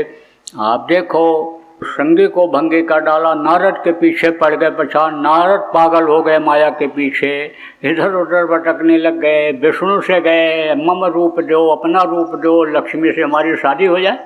लेकिन उनको बचाने के लिए जब बंदर का मुंह उनको बना दिया, तब समझो कि उनको कुछ ज्ञान हुआ। फिर तो आप ये समझो कि नैमी ऋषि को हलवा खिला करके और अप्सरा नकेल डाल करके पकड़ करके ले गई, इंद्र के सामने खड़ा कर दिया। तो भाई माया का देश है, इसमें से निकल पाना बड़ा मुश्किल है अगर गुरु की दया न हो। आप देखो, जैसे शरीर से जीवात्मा निकलती है, ऊपर की तरफ बढ़ने लगती है, तैसे डरावा धमकावा हर तरह का आता है सामने। कैसे भी लौट जाए। जब जीवात्मा नहीं लौटती है तब सोना ले लो, चांदी ले लो, हीरा ले लो, ये रिद्धि सिद्धि ले लो, ये शक्ति ले लो, अड़मा गड़मा महिमा लघुमा, ये सिद्धियाँ हैं। हनुमान जी में सिद्धि थी। देखो कभी मच्छर जैसा रूप बना लिया, बहुत छोटे हो गए, और कभी भारी भरकम शरीर बनाया। कहा ना गोस्वामी जी ने, मशक समान रूप धरी, लंक कहीं चलो सुमेर न रही। रामायण चौपाई में आप पढ़ो, लिखा है उसमें। और कभी ज्यों ज्यों सुरसा बदन बढ़ावा, तास दून कप रूप दिखावा। जितने सुरसा बदन बढ़ाती जाए, 10 फुट 20 फुट 50 फुट, उतना उसका दूना रूप बना करके दिखा दिया। जब छोटा बनाया तो उड़कर पहुंच गए, और जब पहाड़ लेकर आने को हुआ तब भारी भरकम शरीर बना लिया, पहाड़ उठाकर लेकर चले आए। आप देखो सती सावित्री ने पति के प्राण को वापस ले लिया, सती अनसुईया ने ब्रह्मा विष्णु महेश को छोटा छोटा बच्चा बनाया। तो ये सब सिद्धियां हैं। ये सिद्धियां आकर खड़ी हो जाती कि ले लो, ये रिद्धि ले लो, सिद्धि ले लो, ये सब ले लो, लौट जाओ, ऊपर न जाओ, आगे न बढ़ो, मुर्दा को छुओगे जिंदा हो जाएगा, वो शक्ति देता हूँ। तो आदमी अगर ले लेता है तो उसमें फंस जाता है, आगे नहीं बढ़ पाता। सत्संग इसीलिए सुनाया जाता है कि छोटी चीज़ों में कभी मत फंसना, बड़ी चीज़ की इच्छा रखो। दुनिया की चीज़ों को क्यों चाहते हो, दुनिया बनाने वाले को पालो। तो जो इच्छा कीनी मन माही, हर प्रताप कर दुर्लभ ना, जिस चीज़ की इच्छा करोगे वो इच्छा पूरी हो जाएगी। तो कहने का मतलब ये है कि गुरु कदम कदम पर साधक होते हैं। तो कबीर साहब ने जब जवाब दिया, इंदुमती समझ गई और चरणों पर गिर पड़ी, बोली आपके दया के बगैर तो मैं आगे नहीं बढ़ सकती थी। कबीर साहब प्रथम संत थे। उसके बाद में नामदान उनसे लिया। किसने लिया? आप ये समझो, नानक जी कम उम्र में ही उनको मिल गया नामदान, लेकिन लग गए उसी में। कम उम्र में ही कई ऐसे हुए हैं कि जिन्होंने सिद्धि प्राप्त कर ली है। गोस्वामी जी हैं, आप समझो नानक जी हैं। अब उन्होंने कई लोगों को नामदान दिया। उनमें सबसे आखिरी गुरु जो हुए गोविंद सिंह, इधर महाराष्ट्र में आए थे, इधर पूना की तरफ। तो वहाँ पर आप ये समझो रतन राव नाम के थे, मराठा पेशवा परिवार में, उन्होंने नामदान लिया। फिर उनसे श्यामजी राव ने, और फिर उसके बाद यानी समझो कि वही चले गए उधर बनारस, और फिर वहाँ गए हाथरस, वहीं पर जो है वो तुलसी जी के नाम से मशहूर हुए, साहब के नाम से, और उनसे नामदान लिया बहुत कम उम्र में। यानी जो राधा स्वामी के मठ को चलाए, राधा स्वामी नाम को जिन्होंने जगाया, राधा माने सूरत और शब्द माने वो परमात्मा। कबीर साहब भी बोल के गए थे इस बात को, राधा नाम सूरत का सदगुरु दई लखाए, औलट ताहिर सुमिरन करो, स्वामी संग मिलाए। राधा स्वामी का मतलब ये होता है, राधा नाम सूरत का, और स्वामी माने वो कुल मालिक, वो सत्पुरुष, सचखंड वासी जिसको कहा गया, जो इस मृत्युलोक में नहीं आते हैं, वो माँ के पेट में जो नहीं आते हैं वो, उनको स्वामी इन्होंने कहा। तो आप ये समझो, इन्होंने लिया नामदान। फिर उनसे गरीब साहब हुए, फिर उनसे नामदान लिया विष्णुदयाल जी महाराज ने, फिर गोरेलाल जी महाराज ने, उनसे नामदान हमारे गुरु महाराज ने लिया। तो ये गुरुओं की परंपरा तब से जागी हुई इस तरह से। अब आप ये समझो कि गुरु महाराज ने बहुत मेहनत किया, बहुत, जितना सब लोगों ने मिल कर के जीवों को नहीं अपनाया और नामदान नहीं दिया, इतना गुरु महाराज ने नामदान दिया। और नामदान ही नहीं दिया, बहुत से जीवों को पार कर दिया। अब वो आने वाले इधर नहीं हैं। तो जो रास्ता गुरु महाराज ने जीवों को बताया, आप बहुत से लोगों को बताया, वही बताने के लिए मेरे लिए आदेश हो गया। और पहले बता के गए थे पुरानों की ये संभाल करेंगे और नए को नामदान देंगे। तो पुरानों के संभाल की बात ये सब मैंने अभी तक आपको बताई। गुरु के आदेश का पूरा पालन करता हूँ। नामदान देना बड़ा कठिन काम है। नामदान देना इतना खराब काम कोई है ही नहीं, क्योंकि इसमें कर्मों का लेना देना होता है। अब इस समय जीव बहुत गंदे हो गए, बड़े कर्मी हो गए, लेकिन जब गुरु का आदेश हो गया और गुरु का सिर पर हाथ पड़ गया, जब पड़ा गुरधरा शीर्ष पर हाथ, सोच मन काहे को करे, सबको नामदान देता हूँ। 15-16 देशों में गया हूँ और कमरे में भी 10-15 लोग भी अगर बैठ गए तो वहाँ भी नामदान दे दिया। क्यों देता हूँ? पता नहीं कब इसका सांस पूरा हो जाए तो इसका जीवन बेकार हो जाएगा। और अगर आज नहीं भी समझ पाया और नामदान सुन लिया, कल किसी ने समझा दिया और करने लग जाएगा तो मनुष्य शरीर का अधिकारी तो हो जाएगा। मुसीबत में कोई इसका मददगार तो हो जाएगा। आप ये समझो कि जिसका कोई मददगार नहीं है वो तो ऐसे आग लगी है और जल करके समझ लो कि मर जाता है, और कोई मददगार है फट से गया और हाथ पकड़ा निकाल लाया, अब मरेगा नहीं वो, क्योंकि उसके रोए ही झुलसते हैं। यानी समझो जब तक चमड़ी में आग लगने को होता है तब तक कोई हाथ पकड़ के निकाल देता है, तो आप ये समझो बचत तो हो जाती है। गुरु महाराज तो मन से कह दिया करते थे कि एक एक प्रेमी जब अब की बार आना तो 20-20 आदमियों को ले आना, नामदान दिला देना। नामदान दिलाना भी एक पुण्य का काम होता है, भजन कराना भी एक बहुत बड़ा पुण्य का काम होता है। जैसे कहते हो रोटी खिलाना पानी पिलाना पुण्य का काम होता है, कि शरीर का भोजन ये सब है, दाल चावल रोटी सब्जी, और जीवात्मा का भोजन शब्द का आहार है। जब जीवात्मा को भोजन मिलेगा तो वो खुश हो जाएगी। शरीर को भोजन कराते हो, खाने वाला देखो कितना आशीर्वाद देता है, ऐसे जीवात्मा को भोजन मिलेगा तो खूब आशीर्वाद देगी।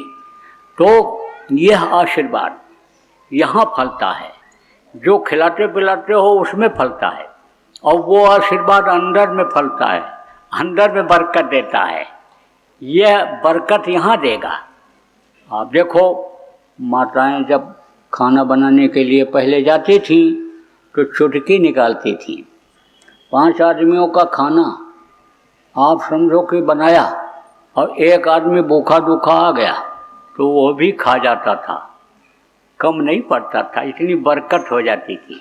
तो ये शरीर को खिलाने से बरकत मिलती है, तो आत्मा को भोजन कराओगे तो अंदर में भी आपको भी तो बरकत की ज़रूरत है, भजन में भी तो बरकत की ज़रूरत है। इस चीज़ को तो आपको समझना चाहिए। तो आप बहुत से लोग लाते हो, नए लोगों को नामदान दिलाते हो, जिसके लिए गोस्वामी जी ने कहा कल जो केवल नाम आधारा, सुमे सुमे न रोट नहीं पारा। यानी नाम ले तो बहुत सिंधु सुखाही, सुजन विचार का नाम लेते ही बहुत सागर सूख जाए। तो वो कौन सा नाम है? ध्वन्यात्मक नाम। देखो शब्द से ही ये सारा संसार बना है। आवाज़ आपके मुंह से निकलती है, हमारे मुंह से निकलती है, यह है शब्द। इसी से सब पूरा संसार बना हुआ, शब्द पर ही टिका हुआ है। शब्द को जब खींच लिया जाता है महाप्रलय में तो यहाँ कुछ नहीं बचता है। देवी देवता सब सिमट जाते हैं, जितने हैं अंडपिंड के जो सब सिमट जाते हैं से चटाई की तरह से। तो शब्द का ही यह विस्तार है। तो वो शब्द जब ऊपर से उतरा तो रुकता हुआ यहाँ तक पहुँचा, तो उसकी आवाज़ बदलती गई। जगह जगह आवाज़ बदल जाती है गिरने के बाद। जैसे गंगा है, गंगा कहाँ से गिरती है? नदी गंगा मैया जिनको कहते हो, गंगोत्री वहाँ बहुत ऊंचे है पहाड़ पर, वहाँ से गंगा ऐसे गिरती हैं नीचे। तो जिस जगह पर गिरती हैं पहाड़ पर वहाँ आवाज़ और सुनाई पड़ती है, अब वहाँ से जब नीचे और गिरती है तब और आवाज़ उसकी दूसरी तरह की हो जाती है। और जब हरिद्वार में गंगा पहुँचती हैं तो वहाँ कान लगा के सुनो, बहाव में आवाज़ दूसरी मिलती है। और जब वही त्रिवेणी संगम पे मिल जाती हैं तब उसकी आवाज़ और हो जाती है, और समुद्र में मिल जाता है तब आवाज़ एकदम बदल जाती है। ऐसे ही आवाज़ वो उतरी जब यहाँ तक पहुँचते पहुँचते यानी एकदम से बदल गई। अब इस समय आपको सुनाई नहीं पड़ता है, तो आप कैसे कहोगे, कैसे माने? क्यों नहीं सुनाई पड़ता है? क्योंकि पर्दा आ गया। जैसे कान में मैल जमा हो जाए ना सुनाई पड़े, मैल को निकाल दो सुनाई पड़ने लगेगा। जैसे आँख में पर्दा पड़ जाता है, डॉक्टर मोतियाबिंद कहते हैं ऑपरेशन कर देंगे दिखने लगेगा, ऐसे ही पर्दा पड़ा हुआ है, आँख के ऊपर भी नहीं दिखाई पड़ता, अंदर वाली आँख पर, और समझो अंदर के कान पर भी जो आवाज़ उससे सुनाई पड़ती है, ऊपर का जो आवाज़ उतरी है वो आपको इसीलिए नहीं सुनाई पड़ रही है। अब ये जो तरीक़ात बताऊंगा इससे आपका वो पर्दा हट जाएगा, आप समझ लो कि ऑपरेशन हो जाएगा। तो आप कोशिश करोगे तो आपको दिखाई भी पड़ेगा, सुनाई भी पड़ेगा। अब जैसे डॉक्टर ऑपरेशन आँख का कर दे और पूछे दिखाई पड़ा तो कहोगे हमको तो नहीं दिखाई पड़ रहा है, तो कहेगा तू तो आँख को बंद किए हुए, पलकों पे पलकों को रखे तो कैसे आपको सुनाई पड़ेगा, कैसे दिखाई पड़ेगा, कान को तो बंद किया हुआ है तो कैसे सुनाई पड़ेगा। ऐसे ही सुनने की कोशिश करोगे, देखने की कोशिश करोगे, यानी देखने के लिए भी आँख को खोलना पड़ता है। आँखें कहते खोलो देखो तब तो देखोगे, तो जो बताया जाएगा उसको करोगे तो सुनाई भी पड़ेगी आवाज़ और दिखाई भी पड़ेगा, ऊपरी लोगों का नज़ारा दिखाई भी पड़ेगा कि वो आवाज़ यानी जहाँ जहाँ रुकी वहाँ एक रचना हो गई, जीवात्माएँ सब उतारी गईं। यह सब उस सत्पुरुष की मौत से हुई थी। कैसे हुई थी समय नहीं है, नहीं तो मैं आपको सब बता देता कि ऊपरी लोगों की रचना कैसे हुई, इस मृतलोक की कैसे हुई, मनुष्य शरीर की कैसे हुई, किस तरह से, यानी यह सारा सिस्टम है ये, जिसको ये वैज्ञानिक नहीं समझ पा रहे हैं।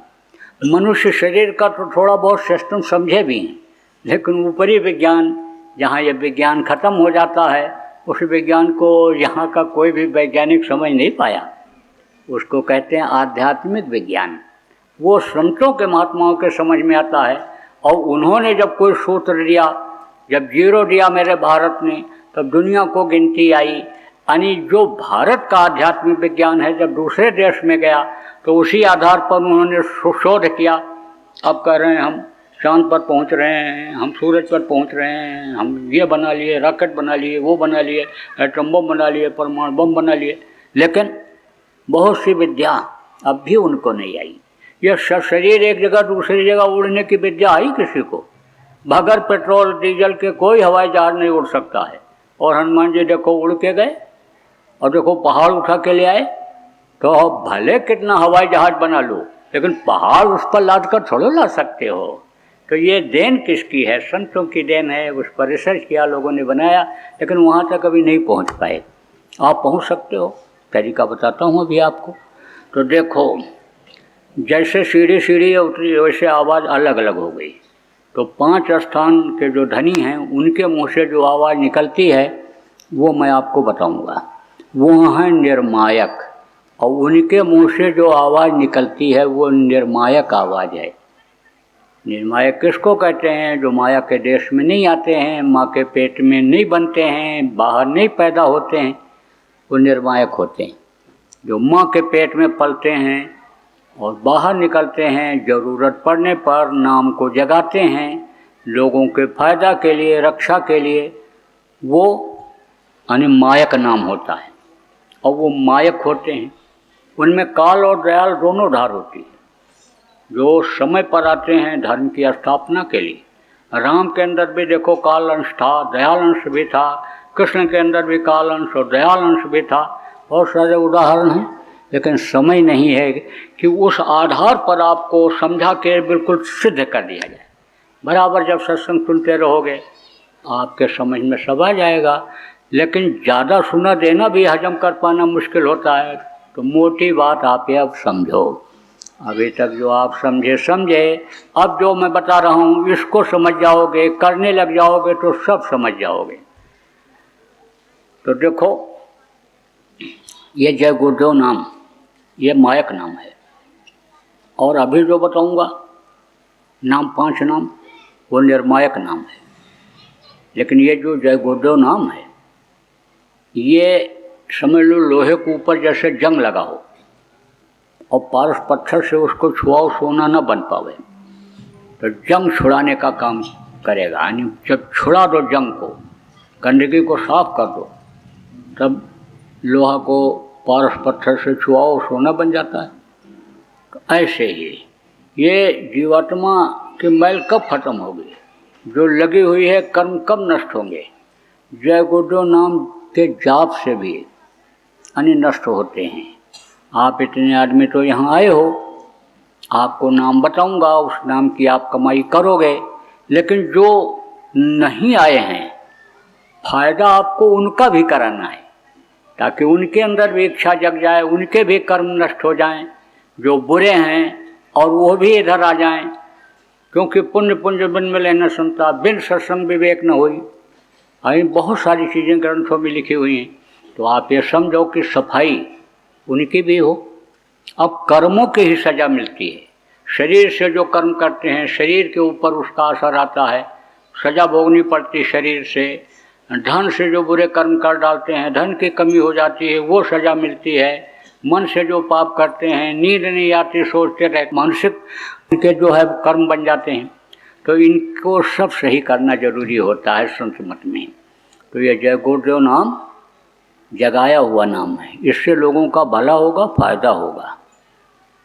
कैसे जगाया जाता है आपको नहीं पता है, आप कहाँ से जुड़े हुए हो उस परमात्मा से, पतले तार के द्वारा जुड़े हो। ऐसे ही जब नाम को संत जगाते हैं तो परमात्मा से जोड़ देते हैं पतले तार के द्वारा, और जब उस समय उस नाम से पुकारते हैं तो तुरंत मददगार हो जाता है। देखो द्रौपदी ने पुकारा, अग्रह ने पुकारा, तमाम ऐसे उदाहरण मिल रहे हैं। उस समय के जो महापुरुष थे तुरंत उनको मिल गए, द्रौपदी की लाज बचा लिया कृष्ण ने आकर के। तो आप इस बात को समझो कि इस समय जय गुरुदेव नाम जो गुरु महाराज का जगाया हुआ नाम है, इससे आपकी और आप जिसको बताओगे उसकी भी रक्षा होगी। जो कोई भी शाकाहारी नशा मुक्त रह करके मुसीबत के समय जय गुरुदेव नाम को बोलेगा उसकी मदद होगी। मैंने लोगों को बताया कि सुबह शाम जय गुरुदेव नाम की ध्वनि 1 घंटा बोलना शुरू करो, और नामदानी हो तो ध्यान भजन पूरा परिवार करो, और नहीं तो पूरे परिवार को 1 घंटा सुबह शाम जय गुरुदेव नाम की ध्वनि में बैठाओ। शुरू किया लोगों ने, बता रहे हैं कि बीमारियों में लाभ मिल गया, बिगड़े काम भी बनने लग गए, लड़ाई झगड़ा में भी बहुत कमी हो गई, हर तरह से फायदा दिख रहा है। तो करके तो देखो, विश्वास फलदायकम। सत्संगी हो गैर सत्संगी हो कोई भी हो, करके देखो। देखो भोजन बनाती हो बच्चियों, तो किस लिए बनाती हो? खाने के लिए, फायदे के लिए। वही भोजन नुकसान कर जाता है, आपको नहीं पता है कि कौन सा कैसे आ गया, कहाँ से आ गया, इसका पता आपको नहीं चलता है। लेकिन उसको भोग लगा दो। भगवान को भोग लगाते थे ना पहले लोग, अपने अपने तौर तरीके से सब लोग भगवान को खिला करके और तब खाते थे। अब तो आदमी समझो कि कोई ध्यान नहीं रखता है, मालूम भी नहीं रहता लोगों को कि भोग भी लगाना चाहिए। तो जब भी बच्चियों भोजन बनाओ, जय गुरुदेव नाम की ध्वनि बोल करके थोड़ी देर, और फिर उसके बाद खाओ और खिलाओ, तो प्रसाद बनेगा, वो आपके लिए फ़ायदेमंद रहेगा। कुछ चीज़ें ऐसी होती हैं कि जो तुरंत फ़ायदा करती हैं, जैसे ये अंग्रेजी दवा है तुरंत लाभ पहुंचाता है, और होम्योपैथिक दवा है वो धीरे धीरे फ़ायदा करती है, लेकिन मर्ज को अंदर से निकाल देती है, फिर वो मर्ज नहीं होता है। तो ये फ़ायदा तो करेगा ही करेगा, और कुछ को तो आपको तुरंत दिखाई पड़ने लगेगा फ़ायदा, और कुछ को धीरे धीरे दिखेगा। लेकिन दवा जो अच्छी होती है वो कभी भी बेकार नहीं जाती है, वो फ़ायदा करती ही करती है। तो इस समय की ये हर मर्ज की दवाई है, हर तरह से सुख शांति भौतिक रूप से कर्मों के अनुसार देने वाला नाम है। तो जय गुरुदेव नाम को आपको बराबर याद रखना है।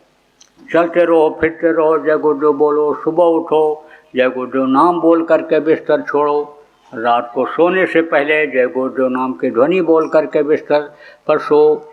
तो आप ये समझो इसको आपको करना है। तो नए लोग जो आए हो कैसे बोलोगे, आपको बता दूं। जय गुरुदेव जय गुरुदेव जय गुरुदेव जय जय गुरुदेव।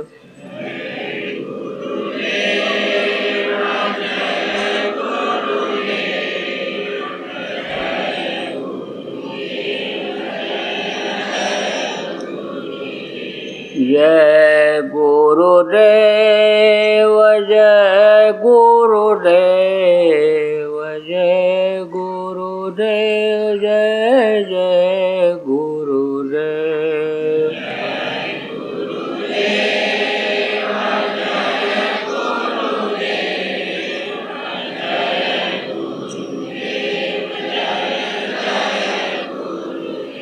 इसी तरह से जय गुरुदेव नाम की ध्वनि बोलना है। तो यह तो जीता जागता इस समय का प्रभु का वर्णात्मक नाम है। पहले तो औरतों को नामदान देते ही नहीं थे, साधना करने का अधिकार ही नहीं दिया था। लेकिन पार ये भी होती थी, कैसे पार होती थी? पति की सेवा करके। और अब पति अपने ही पार होने का नहीं कर रहा है तो इनको क्या पार करेगा? इसलिए संतों की दया औरतों पर भी हो गई। तो बच्चियों तुम भी कर सकती हो, पूरी छूट है। देखो, न घर छोड़ना, न जमीन जायदाद छोड़ना, न बाल बच्चों को छोड़ना है। गृहस्थाश्रम में ही रहो, बहुत अच्छा जीवन है गृहस्थाश्रम का। लेकिन 2 घंटा समय जरूर निकालो। 22 घंटा अपने शरीर के लिए काम करो और 2 घंटा अपनी आत्मा के लिए कर लो। लेकिन शाकाहारी रह करके, जानवरों का मांस मत खाना। अभी तक जो आपने मांस खाया, मछली खाया, अंडा खाया, शराब पिया, ऐसे नशे का सेवन किया कि जो बुद्धि को भ्रष्ट कर देता है, माँ बहन बहू बेटी की पहचान आँखों से ख़त्म कर देता है, अब वो काम आप मत करना। आपने अभी तक ये सब जो काम किया, ये जो बुराइयाँ की, उनको आप यहीं छोड़ जाओ। यही आपकी सबसे बड़ी होगी दक्षिणा। देखो, दक्षिणा की परंपरा बहुत दिनों से चली आ रही, तो उसको मैं नहीं तोड़ना चाहता हूँ। आप दक्षिणा दो, लेकिन अपने बुराइयों की दक्षिणा दो, बुरे कर्मों की दक्षिणा दो। बुरे काम अब आप मत करना। और बाकी हमारे यहाँ तो कोई भेदभाव नहीं है, सब एक समान है। मानव है, मानवता है। जैसे भगवान ने मानव जाति बनाया, आप देखो, सबके आँख, सबके मुंह, सबके संडास पेशाब का रास्ता, सबकी हड्डी एक जैसी, खून सबका लाल, और समझो सबके चमड़ी। उसने कोई जात पात नहीं बनाया, उसने कोई प्रांत और जिला नहीं बनाया, उसने कोई भाषा नहीं बनाया, उसने कोई भाई भतीजा बाद उसने कोई नहीं पैदा किया। यह सब इंसानों ने किया, ये आपने किया। जीवात्मा सबकी एक है, और जो जीवात्मा को देखते हैं, जानते हैं, मानते हैं, प्रभु को जानते हैं, प्रभु को मानते हैं, वो भेदभाव नहीं रखते हैं। हमारे गुरु महाराज भी भेदभाव नहीं रखते थे। लेकिन जो समाज की एक अभी मर्यादा है, उसको भी मैं नहीं तोड़ना चाहता हूँ। तो जहाँ आप रहते हो वहीं रहो, जहाँ आप रोटी खाते हो, जिसके साथ बैठकर खाना खाते हो, शाकाहारी खाना वहीं खाओ। जहाँ लड़का लड़की का शादी ब्याह करते हो वहीं करो। हम ये नहीं कहते हैं आप जात बदल दो, धर्म बदल दो, ये कर दो। लेकिन ये ज़रूर कहता हूँ कि लड़की लड़के जब बड़े हो जाएं, पढ़ लिख लें, शादी के योग्य हो जाएं, तो समय पर उनका कर दो, देख करके। उनको न खोजना पड़े, नहीं तो उनका निर्णय गलत हो जाता है। वो रूप रंग पर, धन दौलत पर, पढ़ाई लिखाई पर एक दूसरे के चले जाते हैं, और 2 महीना भी नहीं बीतता है तलाक के मुकदमे चालू हो जाते हैं, दहेज के मुकदमे चालू हो जाते हैं, जेल की हवा खानी पड़ती है। तो ऐसी नौबत ना हो, ये ज़रूर कहता हूँ। तो देखो, चलते चलाते आपको बता दूँ कि ये जो 2021 का साल है, ये 2020 से खराब जाएगा, हर मामले में, हर क्षेत्र में। अभी तकलीफ़ें बहुत आएंगी। ये कोरोना वगैरह तो एक कुदरत का टेलर है। टेलर जानते हो? सिनेमा देखने जो लोग जाते हैं उनको मालूम है। जब आधी पिक्चर दिखा देते हैं तब इंटरवल होता है, उसमें ट्रेलर दिखाते हैं, आने वाली पिक्चर का कुछ अंश दिखाते हैं कि इसको देख करके फिर दोबारा लोग हमें पिक्चर देखनी। ऐसे ये कुदरत का ट्रेलर है तकलीफ़ों का। कर्मों की सज़ा तो मिलेगी लोगों को और भारी सज़ा मिलेगी, बहुत तकलीफ़ें आएंगी, उसमें इससे भजन से बचत मिलेगी। शाकाहारी अगर लोग रहेंगे, नशा मुक्त रहेंगे, तो उसमें उनको बर्दाश्त की शक्ति आएगी। इसलिए बराबर प्रचार करते रहो। तो खैर हमको इस बात की खुशी है कि जो बात आप सूरत जिला के, सूरत शहर के प्रेमियों को बताई जाती है, उसको तो आप लोग करते हो, सेवा काम करते हो। अभी लॉकडाउन के समय में यानी भोजन वितरण के लिए कहा गया था, आप लोगों ने भी उसी तरह से खूब वितरण किया, जैसे अन्य प्रदेशों में अन्य ज़िले के प्रेमियों ने लाखों लोगों को खिलाया, आप लोगों ने भी किया। कंबल बांटने के लिए गरीबों को कहा गया था, जिनके पास ओढ़ने के लिए नहीं है उनको भी आपने बांटा। गौशालाओं में गौओं की हालत जहाँ खराब है, चारा डालने के लिए कहा गया था, उसको भी आप लोगों ने डाला। सब जगह डाला लोगों ने, सब जगह कंबल बांटा। देश विदेश में कोई भी आदेश होता है उसका प्रेमी जो होते हैं पालन करते ही करते हैं। तो बोलो जय गुरुदेव, जय गुरुदेव, जय गुरुदेव, जय गुरुदेव, जय जय गुरुदेव।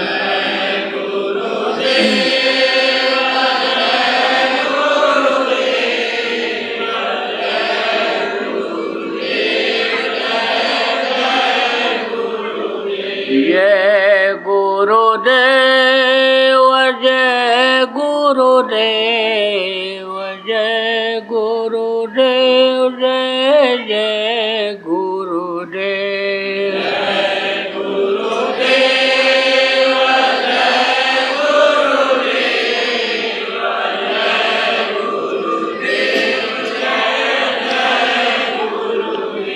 जय गुरुदेव, जय गुरुदेव, जय गुरुदेव, जय जय गुरुदेव। जय गुरुदेव, जय गुरुदेव, जय गुरुदेव, जय गुरुदेव।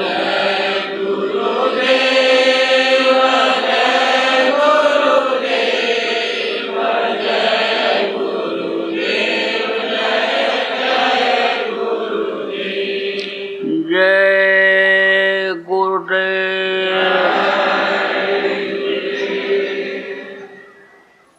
और देखो, देशभक्त रहना, देश की संपत्ति आपकी अपनी संपत्ति है। हड़ताल, तोड़ फोड़, आंदोलन, धरना, घेराव से कोई काम बनने वाला नहीं है, इसलिए इससे दूर रहना। ठगों से होशियार रहना, ठगी अभी बहुत बढ़ेगी। लालच ज़्यादा मत करना, नहीं तो घर का भी चला जाएगा। और भजन ध्यान सुमिरन सब लोग करते रहना, शाकाहारी रहना, शाकाहारी लोगों को बनाना। बोलो जय गुरुदेव।